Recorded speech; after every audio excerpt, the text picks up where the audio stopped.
Hello everyone, welcome to think IAS-PCS। तो आज की वीडियो में हम अगस्त 2025 के करंट अफेयर्स पढ़ने जा रहे हैं। जो मार्किंग है इंडेक्स में, दैट मीन्स कि वो आपके प्रीलिम्स पॉइंट ऑफ व्यू से इम्पॉर्टेंट है। हम करंट अफेयर्स पढ़ रहे हैं यूपीएससी, स्टेट PCS, जो भी आप 2026 में देने जा रहे हैं। चलिए बात करते हैं पहले इंपॉर्टेंट करंट अफेयर्स की, जो है पॉलिटी सेक्शन से। कॉन्स्टिट्यूशन अमेंडमेंट बिल कौन सा?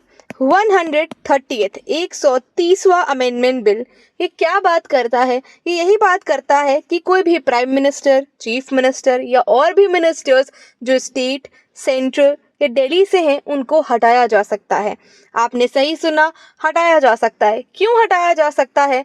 अगर उनको लगातार 30 दिन तक कस्टडी में रखा गया, मतलब उन्होंने कोई सीरियस ऑफेंस कमिट कर दिया है, कोई ऐसा क्राइम कमिट कर दिया है जिसके लिए उन्हें 30 दिन तक लगातार कॉन्जिक्यूटिव डेज, दैट मीन्स लगातार उनको 30 दिन तक डिटेन कर लिया गया है, अरेस्ट कर लिया गया है किसी भी सीरियस ऑफेंस के लिए, तो उनको हटाया जा सकता है। ठीक, चलिए इसमें प्राइम मिनिस्टर भी इंक्लूडेड है, ये बात आपको याद रखनी है। कौन कौन से आर्टिकल्स में अमेंडमेंट करने की बात कही गई है? तो पहला है 75, जो कि पार्लियामेंट से डील करता है, सेंट्रल लेजिस्लेचर से। सेकेंड इज 164, जो कि स्टेट के लेजिस्लेचर से बात करता है, सीएम वगैरह से रिलेटेड है। 239 AA, यूनियन टेरिटरी, दिल्ली से रिलेटेड है ये, ठीक है, दिल्ली से रिलेटेड है आर्टिकल 239 AA। चलिए अब यहाँ पे ये जो आपका ये अमेंडमेंट बिल है 130th, ये बिल है, अभी एक्ट नहीं बना है। Jammu Kashmir reorganisation amendment bill, ये सेम आपको पता है, ये अप्लाई करता है सेम उसके भी चीफ मिनिस्टर और भी मिनिस्टर्स को।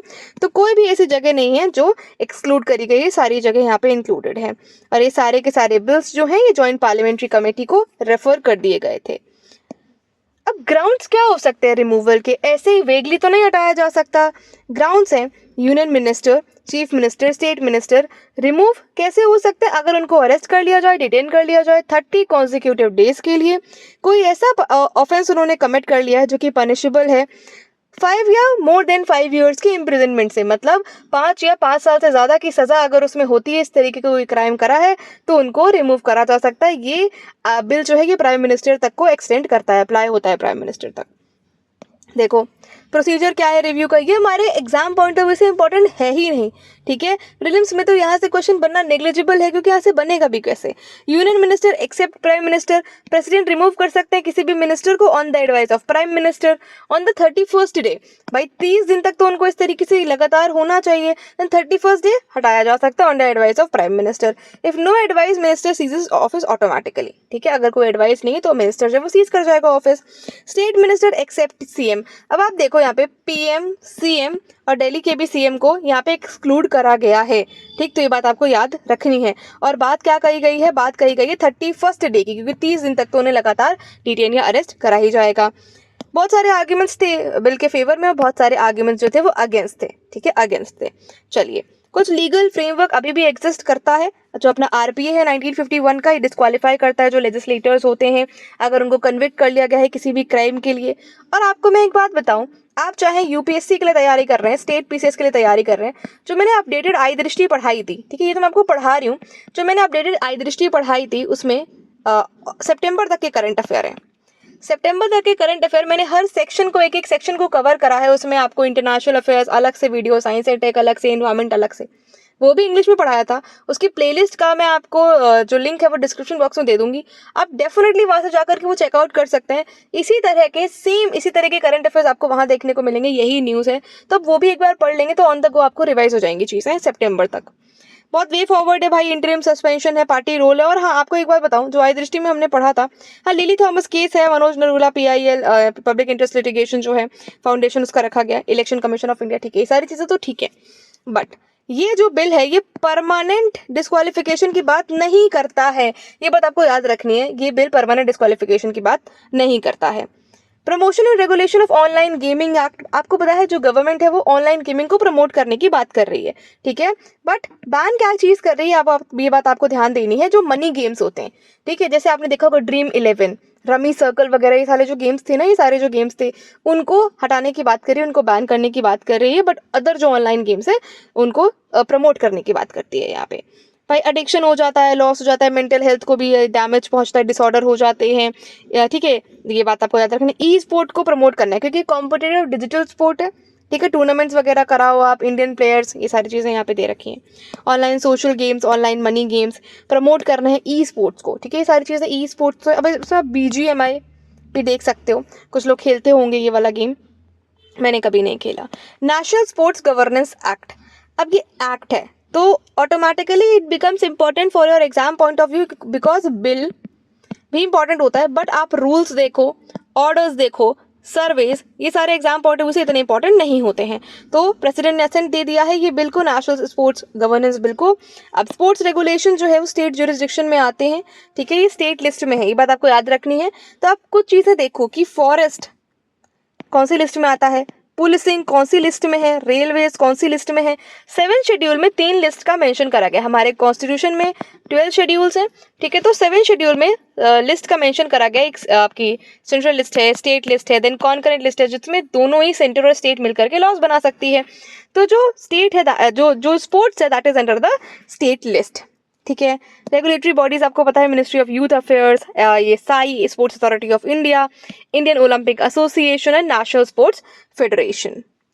चलिए, नीड क्या है इस तरीके के कॉम्प्रिहेंसिव लॉ की स्पोर्ट्स के लिए, क्योंकि स्पोर्ट्स के लिए इस तरीके से कोई यूनिफॉर्म लॉ ही नहीं था, ठीक है। यहाँ पे लिखा हुआ है नो यूनिफॉर्म स्पोर्ट्स लॉ, क्योंकि इनकंसिस्टेंट है, जो आउटडेटेड रेगुलेशंस है, ठीक है। तभी जो स्पोर्ट्स पर्सन होते हैं उनको इस तरीके का प्रमोशन नहीं मिल पाता है।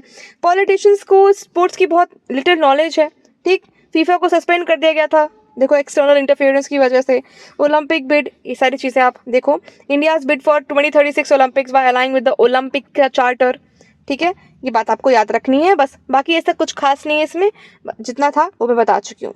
कंक्लूजन आप देखो यहाँ पे, भाई एम करना है हमें transparent, accountable, athlete focus sports system, sports पे भी फोकस हमारा होना चाहिए। नेशनल एंटी डोपिंग बिल, आपको पता है डोपिंग से कितने सारे इश्यूज होते हैं, कई बार फ्रॉड डोपिंग केसेस भी हो जाते हैं।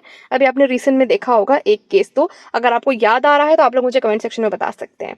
चलिए, ये बिल अमेंड करता है एंटी डोपिंग एक्ट 2022 को, जिसको प्रेसिडेंशियल असेंट मिल चुका था। इसका एम है डोपिंग प्रोहिबिट करना, जो डोपिंग होती है स्पोर्ट्स में। डोपिंग क्या होता है, किस तरीके की चीटिंग, ड्रग्स, ये सारी चीज़ें, ठीक है। टेस्टिंग, एनफोर्समेंट एंड एडजुडिकेशन, ये अलाइन करता है यूनेस्को के कन्वेंशन के साथ, ठीक। स्टैब्लिश करना चाहता है ये इसके एक्ट से एंटी डोपिंग एजेंसी, ठीक है, national board for anti doping in sports, इतना। Oversee NADA and advise government, ठीक है। Jan Vishwas amendment of provisions bill, it's also a bill. तो एक्ट से तो कम इंपॉर्टेंट है, बट इंपॉर्टेंट है। इसका काम क्या है, जन विश्वास, ये रिसेंटली इंट्रोड्यूस हुआ है लोकसभा में, ठीक है। ये क्या करता है, डीक्रिमिनलाइज करना चाहता है और रैशनलाइज करना चाहता है जो ऑफेंसेस होते हैं, जो प्रमोट करते हैं trust based governance of ease of living and business. बात समझ आई आपको? जन विश्वास, नाम से समझो, जनता में विश्वास बनाना चाहता है। हिंदी में नाम है, आराम से समझ आ जाएगा। अमेंडमेंट ऑफ प्रोविजंस, अमेंड करता है, ये एक बिल है, रिसेंटली इंट्रोड्यूस हुआ है लोकसभा में। डीक्रिमिनलाइज और रैशनलाइज करना चाहता है जो ऑफेंसेस होते हैं। प्रमोट करना चाहता है कि जो सरकार है वो एक ट्रस्ट बेस हो, ठीक है, और ईज ऑफ लिविंग और बिजनेस को प्रमोट करे, ठीक। अब कि बिल एक्सपैंड करता है 16 central acts under 10 ministries, 10 ministry के अंदर जो 16 सेंट्रल एक्ट्स हैं उन तक ये एक्सपैंड करता है। ये रिप्लेस क्या करना चाहता है, तो जो हार्श रूल्स हैं, जो रैशनल ट्रस्ट बेस्ड प्रोसेस है, उसको सिंप्लीफाई करना चाहता है, ठीक है, सिंप्लीफाई करना चाहता है। और कई बार इस तरीके के केसेस हो जाते हैं, हमने सितंबर वाले करंट अफेयर में पढ़ा कि हमारी जुडिशरी पे बहुत ज़्यादा बर्डन है, बहुत सारे केसेस पेंडिंग है, अप्रॉक्स 88,000 केसेस सुप्रीम कोर्ट में पेंडिंग है, डिस्ट्रिक्ट कोर्ट में 6 पॉइंट कुछ समथिंग करोड़ केसेस पेंडिंग है, ठीक है। तो जुडिशियल वर्कलोड को रिड्यूस करना चाहता है इस तरीके का जो बिल है ये। की फीचर्स है इसके, फर्स्ट टाइम कॉन्ट्रवेंशंस है, ठीक है, आप देख लो, इतना ज़्यादा इंपॉर्टेंट नहीं है ये। अगर आपको मेंस में कभी इस तरीके का क्वेश्चन लिखने को आता है तो आप शायद कुछ चीज़ें इसमें से कोट कर सकते हो। ये प्रोसेस क्या करता है, रिफॉर्म्स, जैसे कि नट्स एंड बोल्ट्स, ठीक है। What are the process reforms, तो nuts and bolt changes to specific rules of procedure में कुछ चेंजेस करना चाहता है स्पेसिफिक रूल्स में, ठीक है। एम क्या है इसका, इंप्रूव करना चाहता है एफिशिएंसी इन स्पेसिफिक सेक्टर और पॉलिसीज, ठीक है। जनता में विश्वास कैसे आएगा, जब हम किसी तरीके का कोई चेंजेस करेंगे अपनी पॉलिसीज में, किसी सेक्टर में। इंडिया की ग्रोथ स्टेडी होनी चाहिए, ठीक है, बड़े बड़े चेंजेस हो पर ग्रोथ में किसी तरीके का कॉम्प्रोमाइज़ नहीं होना चाहिए, स्टेडी ग्रोथ रहनी चाहिए। जो डेली हर्डल्स हैं सिटीजन्स के, जो बिजनेस पर्सन होते हैं, जो रिसर्चर्स हैं, उनको हटाया जाए, कम करा जाए, ठीक है। जो डिले है वगैरह उनको भी फिक्स करा जाए। कॉम्पिटिटिवनेस को बढ़ावा मिले, ठीक है। टेलीकॉम लिबरलाइजेशन हो, ठीक है। आईटी और बीपीओ सेक्टर में हेल्प हो। करप्शन कट हो, ट्रांसपेरेंसी बढ़नी चाहिए, करप्शन को नहीं होना चाहिए। केस स्टडीज आप यहाँ से रीड आउट कर सकते हो। मैं आपको ये पीडीएफ टेलीग्राम चैनल पर भेज रही हूँ, सितंबर वाला आई हैव ऑलरेडी सेंड। कुछ न्यूज़ है। Commercial prohibited speeches not part of fundamental right. Supreme court ने एक बात बोली है कि जो कमर्शियल, जो प्रोहिबिटेड स्पीचेस होते हैं, ये फंडामेंटल राइट्स का पार्ट नहीं है। अब रिसेंट में आपने केस देखा होगा, सॉरी ये नहीं लिखना था, ये जिनको समझना था वो शायद समझ चुके हैं। कुछ उसमें ऐसी बात बोली गई, ठीक है। जो कमेडियंस हैं, जो इस तरीके की बातें बोलते हैं, वो इस तरीके की कई बार बातें बोल जाते हैं जो समाज में, चाहे सोसाइटी एक्सेप्ट नहीं करती है उन बातों को, ठीक है। तो क्या यही right to freedom of speech है? ठीक है। अब देखो, एक केस हुआ, the court was hearing a case against social media comedians. यही बात मैं बोलना चाहती थी। Abusing freedom of speech and expression. You know a person, अब नाम नहीं लूंगी, रहने दो, आपको पता ही है। फ्रीडम ऑफ स्पीच जो है वो हमारा एक फंडामेंटल राइट है अंडर आर्टिकल 19, ठीक है, 1A।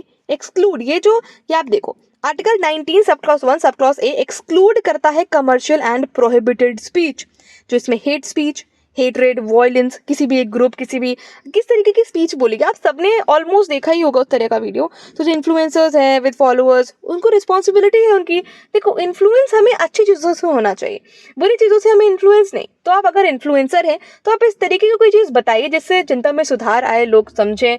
आप अब्यूजिव वर्ड्स ना यूज़ करें, इस तरीके की भड़काऊ भाषण ना दें, हेट स्पीच ना दें जिससे कोई एक सेक्शन ऑफ सोसाइटी या फिर कुछ लोग भड़क जाएं। लीगल फ्रेमवर्क ऑनलाइन कंटेंट को लेकर के आता है, सिनेमाटोग्राफ एक्ट वगैरह, ठीक। I will not go into this. Rules for OCI card tight. OCI citizenship के बारे में बात करी गई। Citizenship comes under which part of the constitution, आप लोग मुझे बताएंगे क्योंकि ये मैं पढ़ा चुकी हूँ, ठीक है। ऐसा कुछ खास आपके एग्जाम पॉइंट ऑफ व्यू से यहाँ पे इंपॉर्टेंट नहीं है। एक चीज इंपॉर्टेंट है कि एलिजिबिलिटी क्या होती है एक ओवरसीज सिटीजन ऑफ इंडिया की। देखो, पहली बात तो ये फॉरेन नेशनल्स होते हैं जो सिटीजन्स थे इंडिया के कब, 26 जनवरी 1950 को या फिर उसके बाद, ठीक है। Those eligible to become citizens of India on, और वो सिटीजन बनने के लिए एलिजिबल थे 26 जनवरी 1950 को। अब कुछ पर्सन है जो territories that become part of India after 15 अगस्त 1947। 15 अगस्त 1947 के बाद कुछ टेरिटरीज हमारे देश का पार्ट बनी, उससे वो आते थे, ठीक है, तो वो एलिजिबल हैं। चिल्ड्रन और ग्रैंड चिल्ड्रन और ग्रेट ग्रैंड चिल्ड्रन इस तरीके के सिटीजन्स के। माइनर चिल्ड्रन जिनके दोनों ही पेरेंट्स सिटीजन है इंडिया के।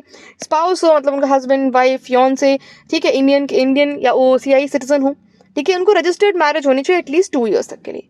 एक्सेप्शन किन किन लोगों को नहीं इंक्लूड करा गया है जो सिटीजन है पाकिस्तान के, बांग्लादेश के और other countries notified under the government and not eligible. भाई गवर्नमेंट चाहे तो किसी को नॉट एलिजिबल घोषित कर सकती है यहाँ पे, जैसे कि पाकिस्तान के सिटीजन और बांग्लादेश के सिटीजन को ऑलरेडी अनाउंस कर दिया गया है।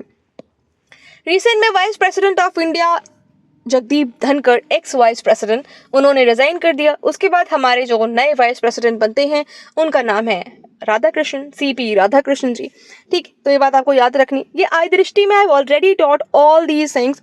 भाई election commission of India has announced election date हो चुकी है, बट सितंबर वाले में आप देखोगे तो we have got a new vice president. Vice president जो होते हैं, he is the ex officio chairman of Rajya Sabha, ठीक है, राज्यसभा के एक्स ऑफिशियो चेयरमैन होते हैं। वोटिंग कैसे होती है?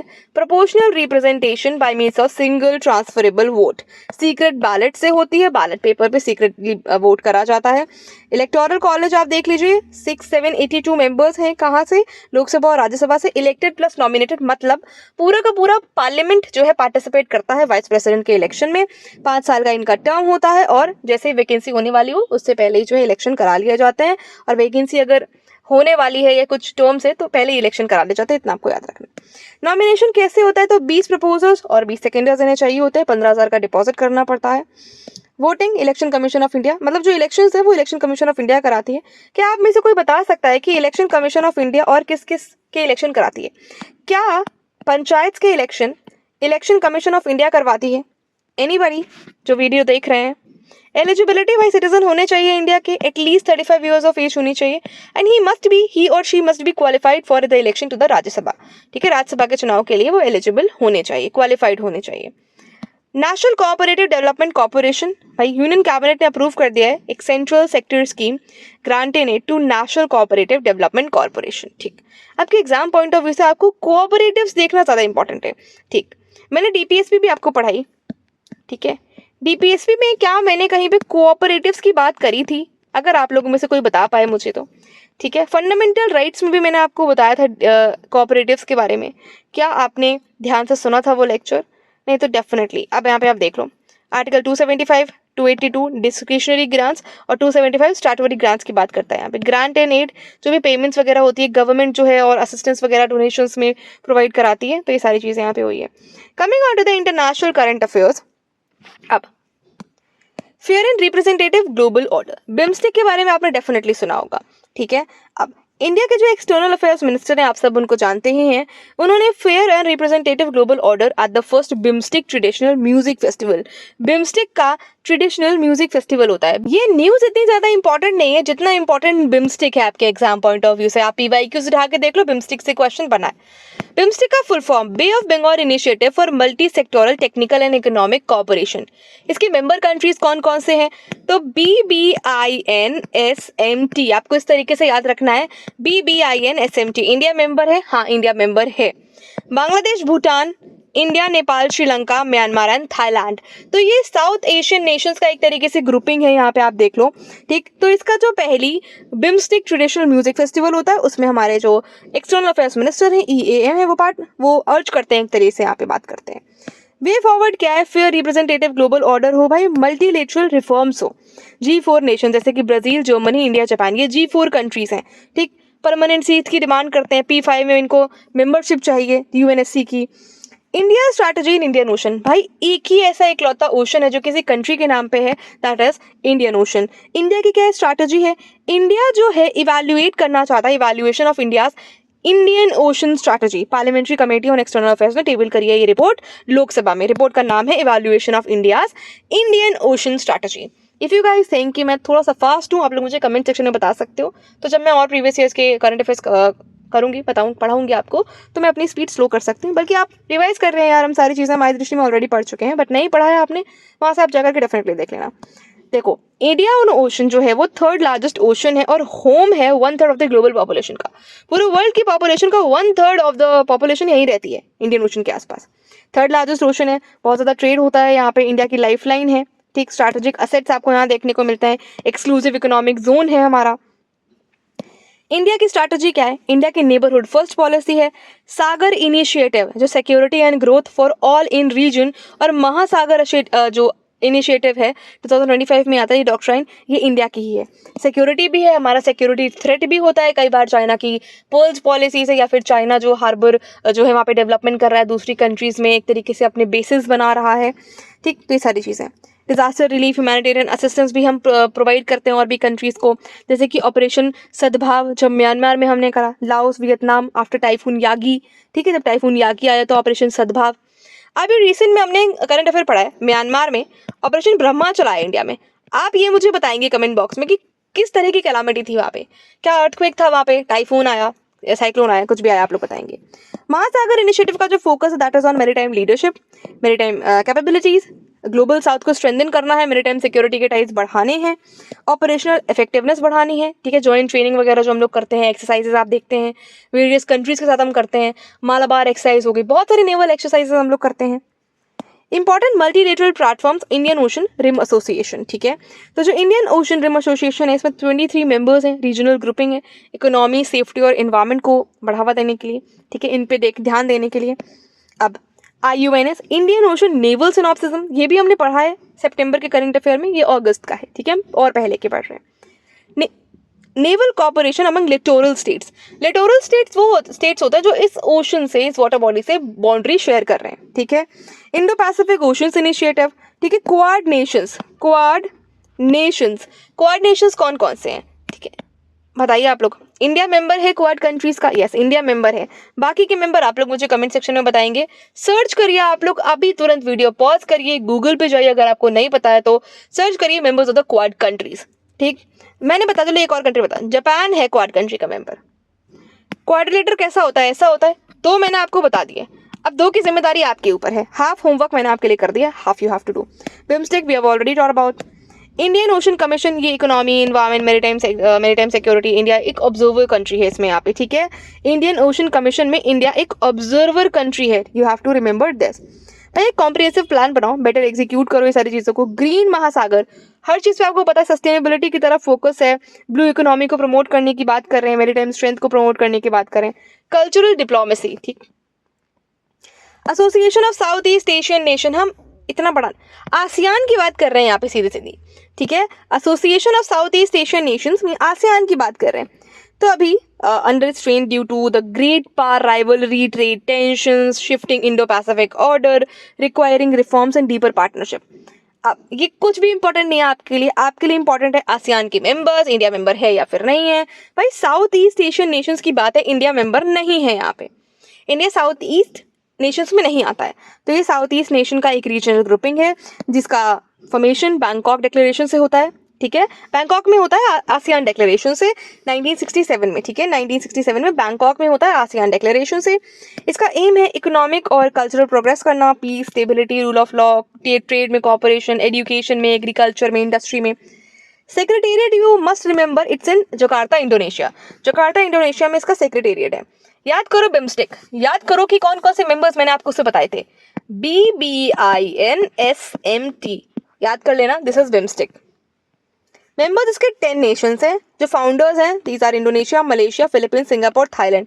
इन्होंने इन्हें फाउंड करा, बाकी और नेशंस बाद में आकर के ऐड ऑन हो गए। एक बार ये मैप से देखते हैं, ये सब चार्टर वाटर मार लेते हैं, इंपॉर्टेंट नहीं है। आसियान के मेंबर्स कौन कौन फाउंडर हैं? इंडोनेशिया, मलेशिया, ठीक है, Philippines, Singapore and Thailand, Singapore and Thailand. तो Myanmar, Laos, Vietnam and Brunei Darussalam and Cambodia.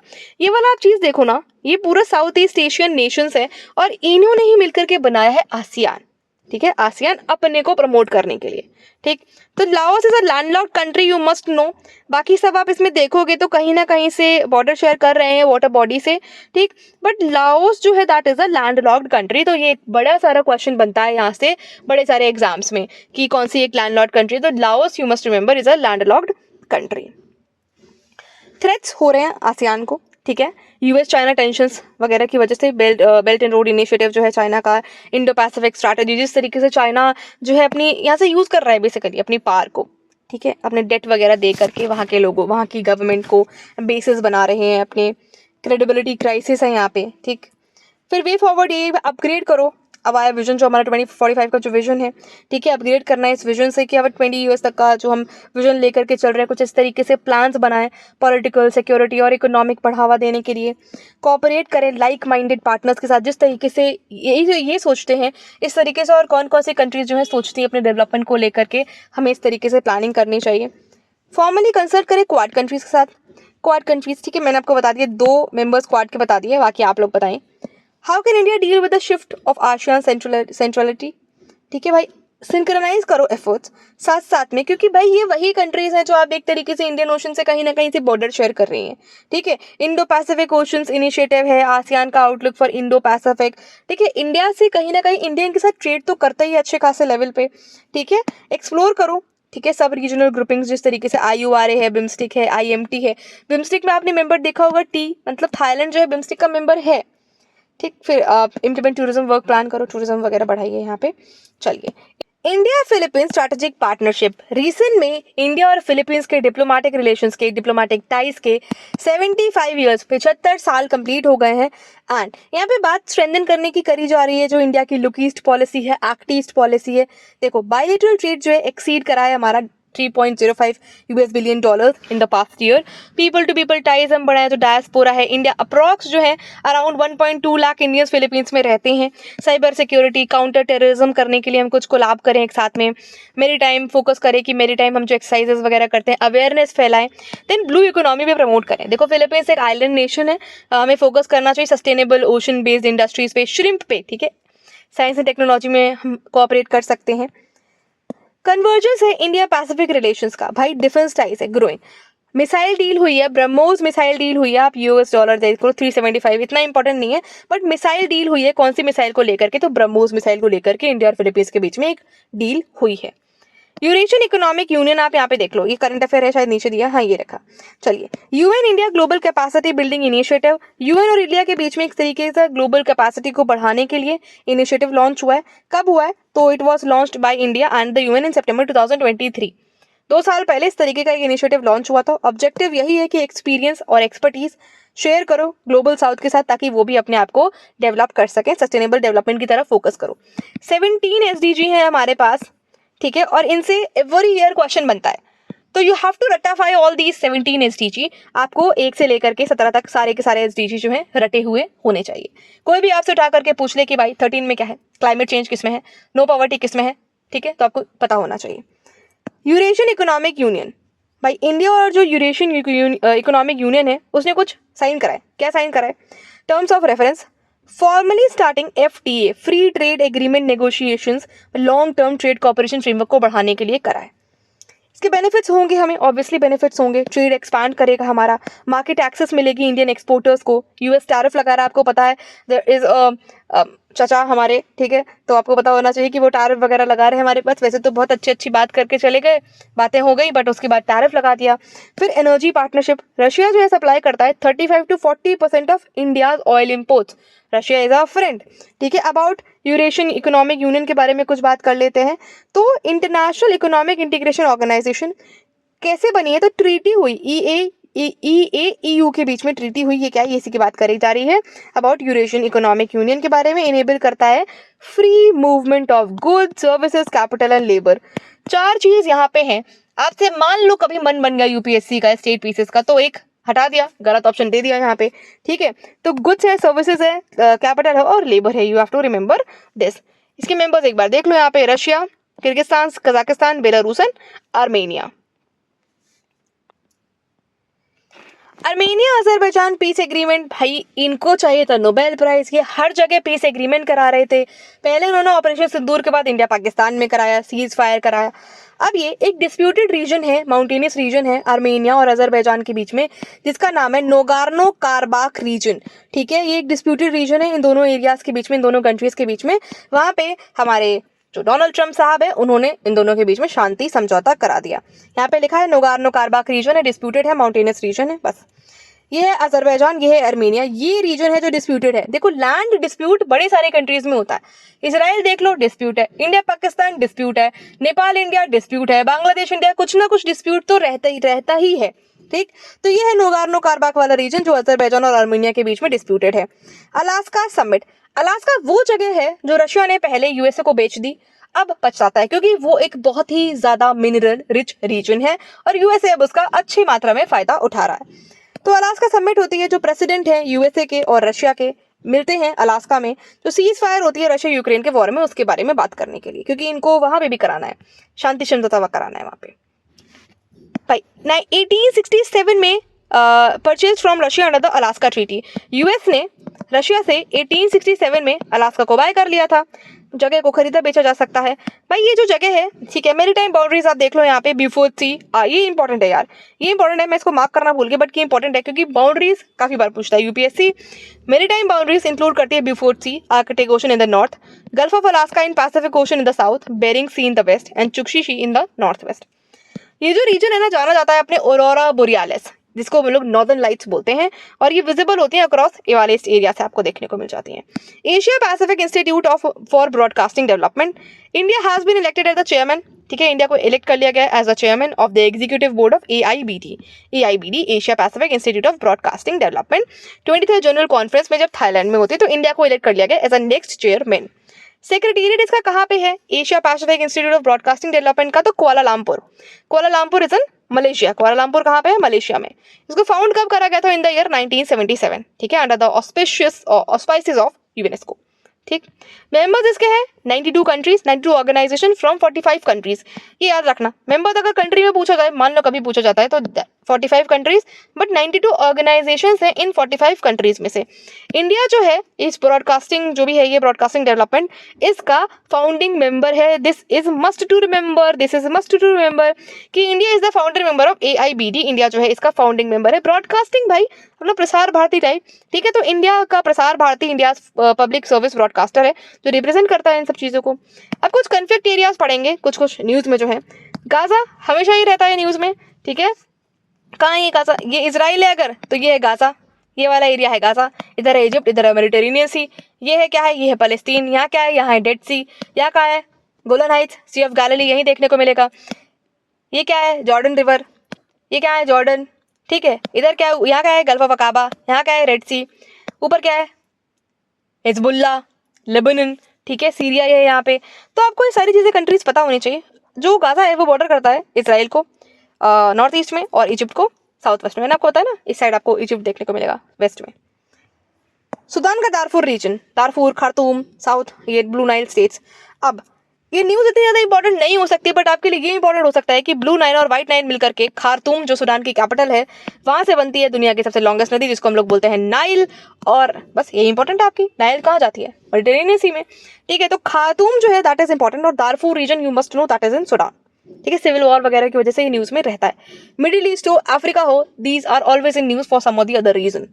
Ukraine आपको पता है, यूक्रेन में कुछ इंपॉर्टेंट प्लेसेस देखो, Kyiv, Donetsk, Zaporizhzhia, Cherkasy, Chernihiv और खार्किव। ये कभी भी आपसे पूछा जाए कौन सी कंट्री में, तो these are in Ukraine. Ukraine और रशिया के बीच में तो बड़े दिन से लड़ाई चल रही है एंड वी नेवर नो कि कभी खत्म होगी। Democratic Republic of Congo, Congo DRC, ये इंपॉर्टेंट है। नॉर्थ किवू, इतूरी प्रोविंस, ये न्यूज़ में है। एथनिक कॉन्फ्लिक्ट है यहाँ पे, वीक गवर्नेंस, आपको पता है अफ्रीकन नेशंस की क्या हालत है, ठीक। चलिए we move on to the economics current affairs. चलिए प्रोडक्ट नेशन क्या होता है? एक स्टैंडिंग कमेटी है, फाइनेंस ने एडवाइस करा है इंक्रीज करो। भाई इसका सिर्फ और सिर्फ इतना मतलब है कि एक ऐसी कंट्री जो प्रोड्यूस करती है और एक्सपोर्ट करती है हाई वैल्यू गुड्स, जो भी हाई वैल्यू गुड्स हैं। सपोज इंडिया एक प्रोडक्ट नेशन कैसे बन सकता है? अगर वो प्रोड्यूस करे और एक्सपोर्ट करे। प्रोड्यूस तो करे ही पर साथ साथ एक्सपोर्ट भी करे हाई वैल्यू गुड्स, जो गुड्स अच्छी क्वालिटी के हों, उनकी वैल्यू अच्छी हो, ठीक। एक बस इतना बात आपको समझनी है कि हाई वैल्यू गुड्स क्या होता है, दैट्स इट। US टैरिफ्स हैं, इस बीच में इंडिया को वल्नरेबिलिटी फेस करनी पड़ती है, ठीक है। इंडिया का जो मार्केट है दैट इज वेरी वल्नरेबल। कभी भी आप देखते हो gold prices up down, silver prices up down हो रहे हैं। सिल्वर बहुत ही ज़्यादा आपको पता है हर जगह यूज़ होता है। आप इलेक्ट्रिसिटी में कहीं पे भी जाएंगे आपको हर जगह सिल्वर का यूज़ डेफिनेटली देखने को मिलता है, बहुत ज़्यादा। गोल्ड से ज़्यादा यूज़ सिल्वर का है। सिल्वर इज अ कंडक्टर, ठीक है। Silver is what? Silver is a conductor. Silver का यूज़ होता है। एक प्रोडक्ट नेशन बनने में चैलेंजेस तो बहुत सारे हैं। India being a developing country इतनी वल्नरेबिलिटी फेस करते हैं तो भाई इनोवेशन और रिसर्च एंड डेवलपमेंट में गैप्स आते हैं। हमारी इंपोर्ट डिपेंडेंस है भाई, बहुत सारी चीज़ें ऐसी हैं जो हम इंपोर्ट करते हैं, ठीक है। क्रूड ऑयल हो जाए या फिर कुछ भी हो जाए, सेमीकंडक्टर नीड्स हो जाए। स्ट्रक्चरल कंस्ट्रेंट्स है, इंफ्रास्ट्रक्चर हमारा उतना बेहतर नहीं है। एम्प्लॉयमेंट जनरेशन, भाई एम्प्लॉयमेंट है ही नहीं यहाँ पे, ठीक है। ठीक, आप देख लीजिए कितना अनएम्प्लॉयड यूथ है तो उसको एम्प्लॉयमेंट मिल ही नहीं रहा है, ठीक। तो वो बेचारा यूपीएससी की तैयारी करने लगता है, ठीक है, कि हमारा यूपीएससी निकल जाएगा तो दुनिया बदल जाएगी, बट कुछ का निकल जाता है and many are facing challenges in their life. Regional imbalances in India में आपको डिफरेंसेस देखने को मिलते हैं इकोनॉमिक डेवलपमेंट में और अनइवन इकोनॉमिक ग्रोथ में, ठीक है। डिफर करते हैं जियोग्राफिकल रीजन्स की वजह से, हो सकता है ऐसा। Standing committee on finance report बताती है, रिकमेंड करती है to evenly distribute industries across states to reduce regional imbalances in India. भाई जो भी इंडस्ट्रीज हैं, ठीक है, उनको इवनली डिस्ट्रीब्यूट करो। ऐसा नहीं होना चाहिए कि एक ही जगह पे एक ही, मान लो कोई एक सिटी है, मान लो कोई एक स्टेट है, उसमें एक ही जगह पे एक ही सिटी में सारी की सारी इंडस्ट्रीज जो हैं वो बनी हुई हैं। नहीं, उनको थोड़ा सा डिस्ट्रीब्यूट करो ताकि और भी लोगों को एम्प्लॉयमेंट मिल भी सके, जो रीजनल इम्बैलेंसेस हैं वो खत्म हो सके। जो इंडस्ट्रीज हैं these come under the state list, ठीक है। यूनियन लिस्ट में भी कुछ इंडस्ट्रीज हैं जो कि डिफेंस सेक्टर से रिलेटेड है, ठीक। बस आपको इतना याद रखना है। जो लिस्ट सिस्टम है that is under the 7th schedule. Union list, central list और कॉन्करेंट लिस्ट आती है। यूनियन में सेंट्रल लॉ बनाता है, स्टेट में स्टेट और कॉन्करेंट में दोनों मिलकर के लॉज बनाते हैं, बट हाँ कुछ प्रायोरिटी आपको यूनियन में देखने को मिल जाती है। यूनिटरी बायस फीचर्स हैं यहाँ पे, हम लोग पॉलिटी में पढ़ते हैं। बहुत सारे कॉन्सिक्वेंसेज हैं, इनिशिएटिव्स भी बहुत सारे हमने हमारी गवर्नमेंट ने लिए हैं कि एस्पिरेशनल डिस्ट्रिक्ट प्रोग्राम हो, ट्रांसफॉर्म करने हैं 112 most under developed district, aspirational block programme हो, ठीक है। बहुत सारे और भी, you can just read out. Internationalisation of rupee, dollar की जो डिपेंडेंस है उसको कम करने के लिए एक बात हो रही है, ठीक है, कि रूपी जो हमारा रुपया है उसको इंटरनेशनलाइज करा जाए, ठीक है। आरबीआई ने जो प्रायर अप्रूवल था, रिक्वायरमेंट्स थी for banks to open special rupee vostro accounts. अब यहाँ पे दो अकाउंट्स आप पढ़ोगे, वॉस्ट्रो और नॉस्ट्रो। इन दो अकाउंट्स को एक बार समझ लेते हैं। वॉस्ट्रो अकाउंट्स वो होते हैं जो एक फॉरेन बैंक अकाउंट किसी भी डोमेस्टिक बैंक में रखती है उसकी लोकल करेंसी में। कोई फॉरेन बैंक का अकाउंट है, वो एक डोमेस्टिक बैंक में है, उसकी लोकल करेंसी में, ठीक है। आपको बस इतना याद रखना है, वॉस्ट्रो मतलब लोकल करेंसी में, ठीक है। वॉस्ट्रो मतलब लोकल करेंसी में, वॉस्ट्रो लोकल करेंसी में। और नॉस्ट्रो, नॉस्ट्रो क्या होता है, किसी डोमेस्टिक बैंक का अकाउंट किसी फॉरेन बैंक में है, ठीक है, तो वो उस कंट्री की करेंसी में होगा, ओवरसीज करेंसी में, ठीक है, currency of the overseas country. जिस भी फॉरेन बैंक में किसी डोमेस्टिक बैंक का अकाउंट होगा तो उसकी करेंसी में होगा वो, बस आपको इतना याद रखना है। नॉस्ट्रो मतलब बाहर की करेंसी, ठीक है। नॉस्ट्रो मतलब फॉरेन करेंसी, ओवरसीज करेंसी, ठीक है। वॉस्ट्रो मतलब डोमेस्टिक करेंसी, लोकल करेंसी, ठीक। इतना याद हो गया आपको, बस इतना ही इंपॉर्टेंट है, इतना ही और कुछ नहीं। हमें एक बात है, डॉलर को, हमें डॉलर की डिपेंडेंस को कम करना है, रुपये को इंटरनेशनलाइज करना है, बढ़ाना है, ताकि जो ट्रेड है वो अपनी करेंसी में कर पाए। हम डॉलर पे डिपेंडेंट क्यों रहे, ठीक। चलिए, D-dollarisation, the second topic is D-dollarisation. भाई डॉलर की डिपेंडेंस को हमें कम करना है, इसीलिए हमें रुपए को बढ़ाना है। तो यही सेम टॉपिक है जो हम लास्ट में पढ़ करके आए हैं। आईएनआर मतलब हमारा रुपया रिड्यूस करता है डिपेंडेंस और foreign currencies, resulting in global de-dollarisation. हर चीज आप देखोगे, हर तरह का ट्रेड आप देखो डॉलर में ही होता है। क्यों होता है? क्योंकि उसने अपनी एक जगह बना ली है। बट अगर हम ही आगे नहीं बढ़ेंगे, हम इनिशिएट नहीं करेंगे तो रुपया शायद पीछे रह जाए।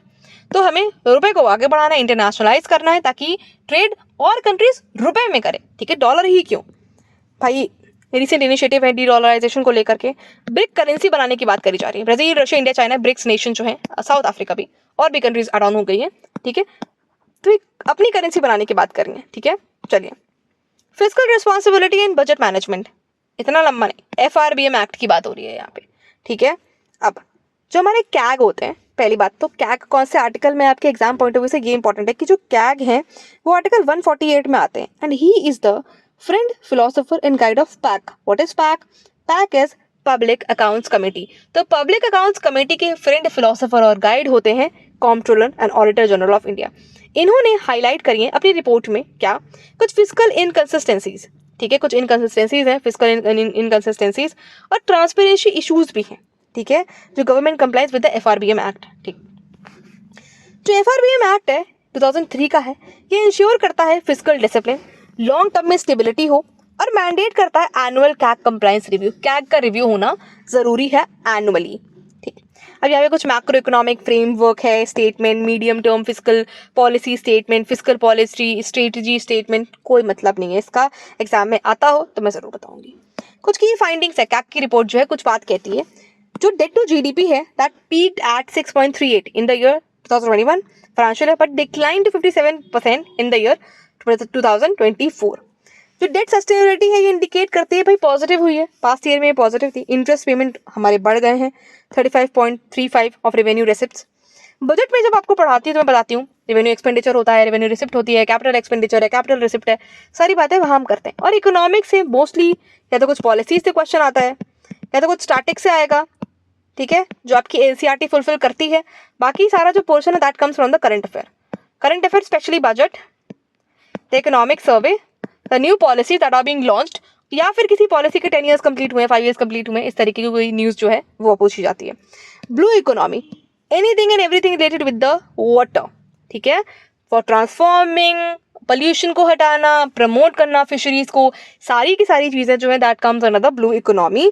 जो मिनिस्ट्री ऑफ अर्थ साइंसेस है उन्होंने व्हाइट पेपर रिलीज करा है जिसका टाइटल है transforming India's blue economy, innovation and sustainable growth. Sustainability की तरफ हमारा फोकस है। आप में से कौन बच्चा मुझे बताएगा लाइफ बिलो वाटर कौन सा एसडीजी है हमारा? इज इट 14, इज इट 16, कौन सा है? 15, 16 कौन सा है? लास्ट में हमारे पास 17 एसडीजी है, बट लाइफ बिलो वाटर कौन सा है? 13 is climate change, but life below water कौन सा एसडीजी है? डेफिनेशन क्या है? ब्लू इकोनॉमी रेफर करता है exploring and optimising the potential, जो ओशंस का पोटेंशियल है, and seas under India's legal jurisdiction, जो भी सीज इंडिया के लीगल ज्यूरिसडिक्शन के अंदर आते हैं उनके पोटेंशियल को देखना। Socio economic development, environmental sustainability, और जो नेशन की सिक्योरिटी है, ठीक है, नेशनल सिक्योरिटी है, उसको भी देखना। आपने ताज अटैक के बारे में देखा हो अगर, ठीक है, तो जो टेररिस्ट आए थे वो वाटर के थ्रू ही आए थे, ठीक। तो हमारी सिक्योरिटी को भी हिंड्रेंस ना हो, इस तरीके से हमें सारी चीज़ों को प्रमोट करना है। करंट स्टेटस की बात करें तो इंडिया की जो ब्लू इकोनॉमी है that contributes to 4% of its GDP. 4% जो है जीडीपी का वो हमारा ब्लू इकोनॉमी जो है आप देखते हो अभी करेंटली हैंडल कर रही है. There are 13 major ports. 13 there under construction, but there are 13 major ports. 12 पहले से, नया बना है अभी वाधवन पोर्ट. सारे के सारे पोर्ट्स यू मस्ट नो. कौन सा ईस्टर्न है, कौन सा वेस्टर्न है, कौन सी स्टेट में है. ठीक है. श्यामा प्रसाद मुखर्जी किसको कहते हैं, दीनदयाल उपाध्याय पोर्ट कौन सा है, ट्यूटिकोरिन, वीओ चिदम्बरम, सारे के सारे पोर्ट्स आपको याद होने चाहिए. There are only 13 ports, there are only 17 SDG. कुछ चीजें तो हैं, आपको चाहे यूपीएससी देने जाओ, कोई अदर गवर्नमेंट एग्जाम कुछ भी देने जाओ, याद तो आपको करनी पड़ेंगी. I know UPSC is all about concept, but कुछ फैक्चुअल भी आता है. ठीक है. आपने 2023 का पेपर देखा हो, 24 का देखा हो, स्पेशली 2024 वाला, दैट वाज फैक्चुअल. 2025 वाला अगर आपने दिया होगा, that was also somewhat conceptual, somewhat factual. तो कुछ मिक्स एंड मैच है. आपको स्टेटमेंट में भी फैक्ट्स पूछ देता है. लिख दे 950 crore population is using internet users. तो यू मस्ट नो के अबाउट इतने अप्रॉक्स तो है ही, तो कुछ फैक्ट तो है. ठीक है. कुछ मैरीटाइम इनिशिएटिव्स है. यार देखो, मैं पढ़ाती हूँ, बट कुछ चीज़ें मैं आपको अपने एक्सपीरियंस से बहुत सारी चीज़ें और भी बताना चाहती हूँ, तो वीडियो के थ्रू कुछ 1-2 मिनट लेकर के आपको बता देती हूँ. चलिए. इंडिया की मैरीटाइम इनिशिएटिव भाई डीप ओशन मिशन है. देखो, fisheries and aquaculture infrastructure development fund तो हमने बनाया है. डीप ओशन मिशन है हमारा, जो डेवलपमेंट, जो टेक्नोलॉजीज हैं deep with in the oceans explore करने की बात करी गई है. पीएम मत्स्य संपदा योजना, दिस इज वेरी इंपॉर्टेंट, ये सस्टेनेबल फिशरीज और एक्वाकल्चर को प्रमोट करने की बात करता है. Blue revolution you already know कि भाई इंक्रीज करता है फिश प्रोडक्शन एंड प्रोडक्टिविटी. आजकल श्रिम्प पे भी चर्चा चल रही है. ठीक है. श्रिम्प पे लेकर के, ये भी एक सी फूड होता है, उस पर भी लेकर के बड़ी सारी बात चल रही है. सक्सेसफुल कुछ केस स्टडीज है ब्लू इकोनॉमी की. We are not dealing with the case studies in the current affair section. मैं आपको पहले ही बात बोल चुकी हूँ. इस बुक में भी एथिक्स की कुछ केस स्टडीज है, but we are not dealing with the case studies. ठीक है. अभी नहीं. Mines and minerals development regulation amendment act, this is a act important. तो ये एक्ट पास हो चुका है पार्लियामेंट में, 2025 में ही हुआ है. ठीक. ये अमेंड कौन से एक्ट को कर रहा है, 1957 वाले एक्ट को कर रहा है. कौन से एक्ट को, 1957 वाले एक्ट को ये अमेंड कर रहा है. इसमें कुछ पोर्शन, कुछ क्रिटिकल स्ट्रैटेजिक मिनरल्स हैं जो इंक्रीजिंगली इंपॉर्टेंट बन रहे हैं इंडिया के लिए. जैसे कि चाइनीज कंट्रोल सप्लाई चेन पे है, ये आपको पता है. रेयर अर्थ एलिमेंट्स होते हैं, उनका प्रोडक्शन 60 to 70% चाइना करता है. क्लीन एनर्जी ट्रांजिशन जो है, एंड क्लाइमेट गोल्स जैसे कि सिलिकॉन, टेलुरियम, इंडियम. ठीक है. ये फोटोवोल्टाइक जो पीवी सेल्स होते हैं ना अपने, उनमें यूज होता है. इलेक्ट्रिक मोबिलिटी, लिथियम, निकल, कोबाल्ट, ये सब लिथियम आयन बैटरीज, आपको पता है ली आयन बैटरीज यूज होती हैं. कुछ भी आप प्रोडक्ट यूज कर रहे हैं. National security and defence capabilities, accelerating SDG gains. चले use copper revenues to support poverty reduction, SDG 1. Improve करना है हेल्थ सर्विसेज, एसडीजी 3. याद हो गया आपको, 2 एसडीजी यहाँ पे दे रखे हैं. No poverty SDG 1, improved health services SDG 3. तो बाकी भी आप एक नोट, मैंने इन्वायरमेंट का यूपीपीसीएस के लिए पढ़ाया था. सारे के सारे एसडीजी वहाँ मेंशन है. आप जाकर के वो वीडियो देखो एक बार, यू विल अंडरस्टैंड कि भाई क्या चीज़ के बारे में बताने की कोशिश कर रही हूँ, कि आपको ये याद होनी चाहिए. Gig workers, Karnataka state legislative assembly pass एक उन्होंने प्लेटफॉर्म बनाया है based on gig workers. Bill है ये. ठीक है. बिल है ये. तो ये एक स्टेट स्पेसिफिक बिल है. हम स्टेट की तैयारी नहीं कर रहे हैं. मे बी हम कर्नाटका पीएससी की तैयारी कर रहे होते तो शायद हम इसको बहुत ध्यान से पढ़ते. बस यहाँ से हमें ये पता होना चाहिए कि who are gig workers. Gig workers होते क्या हैं. ठीक. स्विगी वाले भैया आते होंगे आपके यहाँ फूड डिलीवरी करने के लिए. आप ओला उबर बुलाते होंगे कहीं जाने के लिए. ठीक है. जोमेटो से खाना ऑर्डर करते होंगे. ठीक. यही सब जो ऑनलाइन एप्स में, डिजिटल प्लेटफॉर्म्स में काम करते हैं, कैजुअल वेज मिलता है. ठीक. इन्हीं को हम लोग बोलते हैं गिग वर्कर्स, या फिर जो पार्ट टाइम जॉब करते हैं, या फिर फुल टाइम भी इसी में फुल टाइम कर रहे हो. अब the code on social security 2020. अब गिग वर्कर्स का जो कंसेप्ट है ना, ये सबसे ज़्यादा पोस्ट कोविड एरा में बनता है. इससे पहले इतना ज़्यादा ये सारी चीज़ें नहीं थी, but after the post Covid era ये सारी चीज़ें ज़्यादा ही हो गई. ठीक है. आप जेप्टो, ब्लिंकिट, स्विगी, इंस्टामार्ट, ये सारी चीज़ें करते हैं जो ट्रेडिशनल एम्प्लॉय रिलेशनशिप के बाहर काम करते हैं. ठीक है. ये डिफाइन करता है गिग वर्कर को, जो व्यक्ति ट्रेडिशनल एम्प्लॉय, ठीक है, एम्प्लॉय ये दुकान में काम कर रहे हैं, उसके आउटसाइड काम करते हैं. These are gig workers. Platforms आप देख लो, जैसे कि ऑनलाइन ऐप्स हो, डिजिटल प्लेटफॉर्म्स हो, ओला उबर. ठीक है. नॉन प्लेटफॉर्म जैसे कि जिनको कैजुअल वेज मिलती है, ओन अकाउंट वर्कर्स हैं, कन्वेंशनल सेक्टर्स में काम करते हैं, पार्ट टाइम या फिर फुल टाइम. ग्रोथ इसमें क्यों, डेमोग्राफिक डिविडेंड, रैपिड अर्बनाइजेशन. अब सबको जेप्टो से सामान मंगाने में ज़्यादा आसानी मिलती है. ठीक है. या और किसी वेबसाइट से आपसे डिस्काउंट भी मिलता है, जाना भी नहीं पड़ता है, घर बैठे सामान आ जाता है. बट आप भी खुद सोच करके देखो, क्या ये आपको लेजी लेथार्जिक नहीं बना रहा है। आप 4 दिन पहले अपने सामने से पड़ोस वाली राशन दुकान से सामान लेकर के आते थे, बट अब आप तुरंत मोबाइल चलाते हो, ऑनलाइन ऑर्डर करते हो और सामान आपके घर पे डिलीवर हो जाता है। कुछ चीज़ों में बहुत अच्छा है, but there are always some positives and some negatives of everything, anything and everything.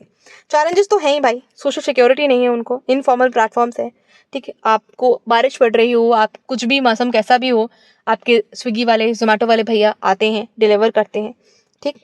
Income tax act, president ने असेंट दे दिया इनकम टैक्स एक्ट 2025 को और रिप्लेस करा। इंपॉर्टेंट हमारे लिए ये है कि कौन से एक्ट को रिप्लेस कर रहे हैं। तो 1961 का जो इनकम टैक्स एक्ट था उसको रिप्लेस कर रहा है कौन सा, 2025 का इनकम टैक्स एक्ट। कब से फोर्स में आएगा, क्या ये अभी फोर्स में नहीं, तो 1 अप्रैल 2026 से ये फोर्स में आएगा, इन्फोर्समेंट में आएगा। सिंपलर लैंग्वेज और शॉर्टर इसे बनाया गया है। टैक्स स्टेबिलिटी को बढ़ावा देना है, एम्पावर करना है कुछ नई स्कीम्स। अनडिस्क्लोज इनकम एक्सपांडेड, भाई जो अनडिस्क्लोज इनकम है उसको डिस्क्लोज करो। टैक्स अथॉरिटी को अलाउ करो कि वो अपने डिजिटल स्पेस को एक्सप्लोर कर सके, ठीक है, एक्सेस दो उन्हें, ठीक है, ये सारी चीज़ें हैं। Environmental social and governance, ESG, environmental social and governance, जो पार्लियामेंट्री स्टैंडिंग कमेटी है उसकी ऑन फाइनेंस रिकमेंड करता है इम्प्रूव करो ये फ्रेमवर्क इंडिया में, ठीक है। Parliamentary standing committee on finance recommend करती है ESG प्लेटफॉर्म, ये फ्रेमवर्क जो है इसको इम्प्रूव करो इंडिया में। इवैल्यूएट करो कि कोई कंपनी सस्टेनेबिलिटी और एथिकल प्रैक्टिसेस, इन्वायरमेंटल इम्पैक्ट उसका क्या है किसी कंपनी का, इवैल्यूएट करो कि उसका इन्वायरमेंटल इम्पैक्ट क्या है, सोशल रिस्पॉन्सिबिलिटी उसकी क्या है, और कॉर्पोरेट गवर्नेंस भी वहाँ पे देखो। सिग्निफिकेंस क्या होगा, ग्लोबल अलाइनमेंट होगी, SDG को सपोर्ट मिलेगा, पेरिस एग्रीमेंट गोल्स फुलफिल होंगे, फाइनेंशियल एक्सेस मिलेगा, ऑपरेशनल एफिशिएंसी बढ़ेगी, कॉम्पिटिटिवनेस क्या होगा, एडवांटेज मिलेगा। जो ऑपरेशनल एफिशिएंसी है ना, जैसे कि आप रिन्यूएबल एनर्जी वगैरह पे फोकस करोगे, जो कॉस्ट है सस्टेनेबल प्रैक्टिसेस से वो कम ही हो जाएगी, ठीक है। ब्रांड वैल्यू बढ़ेगी आपकी, स्टेक होल्डर का ट्रस्ट होगा। चैलेंजेस तो हर चीज़ में होते हैं, यहाँ पे भी हैं। ग्रीन वॉशिंग होगी यहाँ पे, वो दिखा देंगे कुछ और होगा कुछ और जो कॉर्पोरेट सेक्टर है, जो कंपनीज हैं, बहुत सारी इस चीज़ का फायदा उठाते हैं, उसी को बोलते हैं ग्रीन वॉशिंग। मिसलीड करेंगे कि हम ऐसा कर रहे हैं, क्लेम करेंगे वो ऐसा करते हैं, पर वो ऐसा करते नहीं है, that is called green washing environmental sector में। और कुछ प्रमोट करने के लिए ESG India business responsibility and sustainability reporting, SEBI का फ्रेमवर्क है, 100 लिस्टेड कंपनीज है, रिपोर्ट करें सस्टेनेबिलिटी प्रैक्टिसेस को। CSR फंड, ठीक है, जो कंपनीज होती हैं जो थ्रेशोल्ड्स मस्ट स्पेंड कितना 2%, अपने नेट प्रॉफिट का 2% CSR एक्टिविटीज़ में जो है यूज़ करें। कॉर्पोरेट सोशल रिस्पॉन्सिबिलिटी, ठीक है।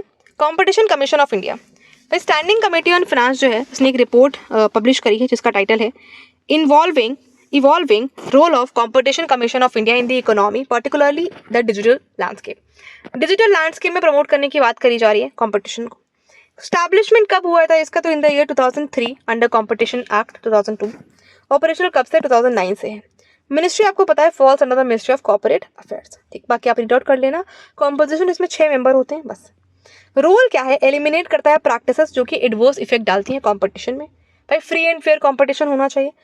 प्रोटेक्ट करता है कंज्यूमर्स का इंटरेस्ट, एडवाइस करता है गवर्नमेंट को कंपटीशन इश्यूज पे, इंक्वायर करता है, इन्वेस्टिगेट करता है, ऑर्डर्स पास करता है, पेनल्टी भी लगाता है एंटी कॉम्पिटिटिव प्रैक्टिसेस अगर आप फॉलो करोगे तो। बाकी तो सारी चीज़ें आप रीड आउट कर लेना एक बार। अब इंडियन पोर्ट्स एक्ट, ये एक्ट बहुत इंपॉर्टेंट है क्योंकि कॉलोनियल एरा के पोर्ट्स एक्ट को रिप्लेस कर रहा है, ठीक है। तो इंडियन पोर्ट्स एक्ट 2025 में आता है और ये रिप्लेस करता है इंडियन पोर्ट्स एक्ट ऑफ 1908 को। तो कॉलोनियल पीरियड का है ये, इंडिया को इंडिपेंडेंस भी नहीं मिली थी तब, ठीक। ऑप्टिमम यूटिलाइजेशन होना चाहिए इंडिया की कोस्ट लाइन का, ईज ऑफ डूइंग बिजनेस को बढ़ावा मिलना चाहिए, फैसिलिटेट करना चाहिए, ठीक। इंडिया में कितने पोर्ट्स हैं ऊपर पढ़कर क्या रहे हैं, there are 13 ports in India, 13 major ports. Recently new is under construction is Vadhavan port, 12 तो अभी वर्किंग है। Maritime state development council statutory body है जो एडवाइस करती है पोर्ट की ग्रोथ में। पोर्ट्स आर वेरी इंपॉर्टेंट, ठीक है। एक्सपोर्ट लॉजिस्टिक्स हर चीज़ के लिए पोर्ट्स बहुत ज़्यादा इंपॉर्टेंट है, ठीक। Dispute resolution state level committees देखें, स्टेट मैरीटाइम बोर्ड्स बने, नॉन मेजर पोर्ट्स को रेस्पेक्टिव स्टेट्स में जो भी हैं उनको एडमिनिस्टर करें, पोर्ट टायरर्स पोर्ट ऑफिसर बने, मेगा पोर्ट्स भी बने। मेगा पोर्ट से एक इंपॉर्टेंट बात है कि सिर्फ सेंट्रल गवर्नमेंट है क्लासिफाई कर सकती है कोई भी पोर्ट को as mega port without changing their original status. अपने ओरिजिनल स्टेटस को चेंज करे बिना ही किसी भी पोर्ट को एक मेगा पोर्ट जो है बनाया जा सकता है। सेफ्टी डिजास्टर मैनेजमेंट में, ठीक है, एनवायरमेंटल कंप्लायंस में जो मार्पोल एग्रीमेंट है, ये सारी चीज़ें मैनेज करते हैं इंडिया में ports. There are 12 major port, 13 under construction, the Vadhavan port. 10 years of Sagarmala programme. Sagarmala programme के 10 साल कंप्लीट हो चुके हैं एंड इट हैज़ अचीव्ड 118 से भी ज़्यादा होता है, 1118% growth in the coastal shipping over the last decade में 118% इसमें आपको ग्रोथ देखने को मिली है। कब लॉन्च हुई थी? ऑब्वियसली 2015 में हुई थी। Ministry of port, shipping and waterways ने इसे लॉन्च करा था 2015 में।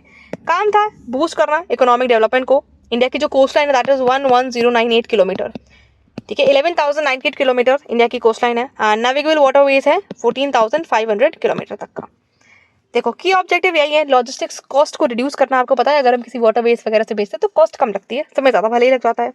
इनहांस करना है डोमेस्टिक वाटरवेज, जॉब्स को क्रिएट करना है, एम्प्लॉयमेंट अपॉर्चुनिटीज मिलती हैं जब पोर्ट्स का डेवलपमेंट होता है तब। पब्लिक प्राइवेट पार्टनरशिप पे काम करना चाहिए, ठीक। चलिए, पोर्ट्स मॉडर्नाइज हो जाएंगे, नए पोर्ट्स डेवलपमेंट बनेंगे, ठीक। और 9 इंडियन पोर्ट जो है ग्लोबल 100 में आपको देखने को मिलते हैं, टॉप 100 में। इंडस्ट्रियलाइजेशन होगा, बढ़ावा मिलेगा इंडस्ट्रियलाइजेशन को।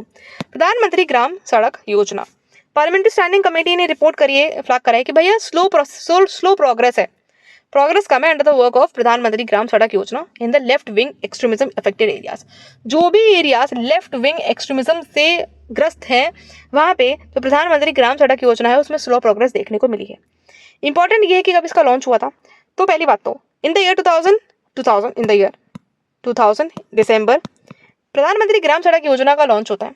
बहुत पुरानी योजना है, 25 ईयर्स कंप्लीट हो चुके हैं, होने वाले हैं, दिसंबर में हो जाएंगे। आपके एग्जाम से पहले यूपीएससी यूपीपीसीएस के एग्जाम से पहले आरओ के पहले 25 साल कंप्लीट हो जाएंगे प्रधानमंत्री ग्राम सड़क योजना की। सिल्वर जुबली मनाएंगे हम।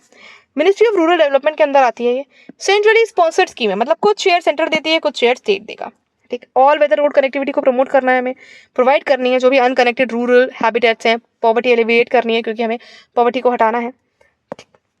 रिसेंट में भी आपने कुछ चीज़ देखी कि वही एक एम्बुलेंस को जाना था किसी गांव में और वो वहाँ पे इतने ज़्यादा खेत थे या पता नहीं क्या था तो वो जा नहीं पाई एंड कुछ रीजंस की वजह से फैमिली को बहुत परेशानी हुई, ठीक है। तो रोड ही नहीं थी, आप यहाँ से सोचिए, रोड ही नहीं थी, यहाँ पे रोड ही नहीं बनी। कुछ फीचर्स आप देख लीजिए, इंस्टीट्यूशनल अरेंजमेंट्स, ठीक है, आप टेक्निकल सपोर्ट दो, स्टेट लेवल इंप्लीमेंट करो चीज़ों को, डिसेंट्रलाइज करो प्लानिंग को, पंचायती राज इंस्टीट्यूशंस को इन्वॉल्व करो, ठीक है, जो एमएलएज हैं एमपीज हैं उनको इन्वॉल्व करो। चलिए, 100th birth anniversary of MS Swaminathan, हमारे ग्रीन रेवोल्यूशन के पायनियर जिनका नाम है MS स्वामीनाथन, उनको 100th एनिवर्सरी हमने सेलिब्रेट करी। प्राइम मिनिस्टर ने एड्रेस करा MS Swaminathan sanitary international conference new Delhi में, ठीक। इंपॉर्टेंट इनका यही है कि ये ग्रीन रेवोल्यूशन के आर्किटेक्ट थे। इन्होंने HYV seeds, high yield seeds जो हैं किसके, वीट और इंडिका एक राइस वैरायटी है, डेवलप करा। पूषा बासमती 1989 में। आप दिल्ली में अगर रहते हैं तो आपने पूषा इंस्टीट्यूट डेफिनेटली सुना होगा, करोल बाग के पास में, करोल बाग में ही है, ठीक है। तो और एवरग्रीन रेवोल्यूशन, ठीक है, एवरग्रीन रेवोल्यूशन जो है that is pro nature, pro poor, linking livelihood security with ecological security, livelihood security को इकोलॉजिकल सिक्योरिटी के साथ जोड़ने की बात करता है एवरग्रीन रेवोल्यूशन। ग्रीन तो है, आपने ग्रीन रेवोल्यूशन के बारे में सुना, एवरग्रीन रेवोल्यूशन ये बात है। Ecological practices, rain water harvesting system, renewable energy, climate resilient crops, millets वगैरह को प्रमोट करो। बायोडाइवर्सिटी लेजिस्लेशन, तो बायोलॉजिकल डाइवर्सिटी एक्ट है हमारे पास 2002 का, तो plant varieties and farmers rights act 2001 का, इतना याद रखना बस। इनकी 100th एनिवर्सरी हमने सेलिब्रेट करी कब, अगस्त 2025 में, that's it. Sovereign credit ratings, इसमें इंडिया की जो पहले रैंक थी, ठीक है, इंडिया की रैंक अपग्रेड हो गई है, पहले थी BBB माइनस, अब हो गई है, माइनस हट गया है, अब हो गई है BBB, अब हो गई है rank BBB, long term sovereign credit rating to BBB from BBB minus. Short term में आपको होता है A2 rating two A2 from A3, पहले A3 थी, अब हो गई है A2, दैट्स इट। ये एक इंडिपेंडेंट इवैल्यूएशन है किसी भी कंट्री की क्रेडिट वर्दीनेस को चेक करने के लिए, ठीक है। कुछ एजेंसीज हैं जो क्रेडिट वर्दीनेस चेक करती हैं, SP, Fitch, Moody's, independent evaluation करती हैं किसी भी कंट्री की क्रेडिट वर्दीनेस का, बस। चलो, गिफ्ट सिटी जो गुजरात में आप देखते हो उसी लाइक फाइनेंशियल सेंटर्स बनाया जाए, ठीक है, डेवलप करें more GIFT City like financial centres. Gujarat में आपको पता है इंडिया की पहली। चलिए, इंडिया रिटेल इन्फ्लेशन, कुछ इंपॉर्टेंट नहीं है, ऐसा कुछ खास नहीं है आपके एग्जाम पॉइंट ऑफ व्यू से जो पूछा जाता हो।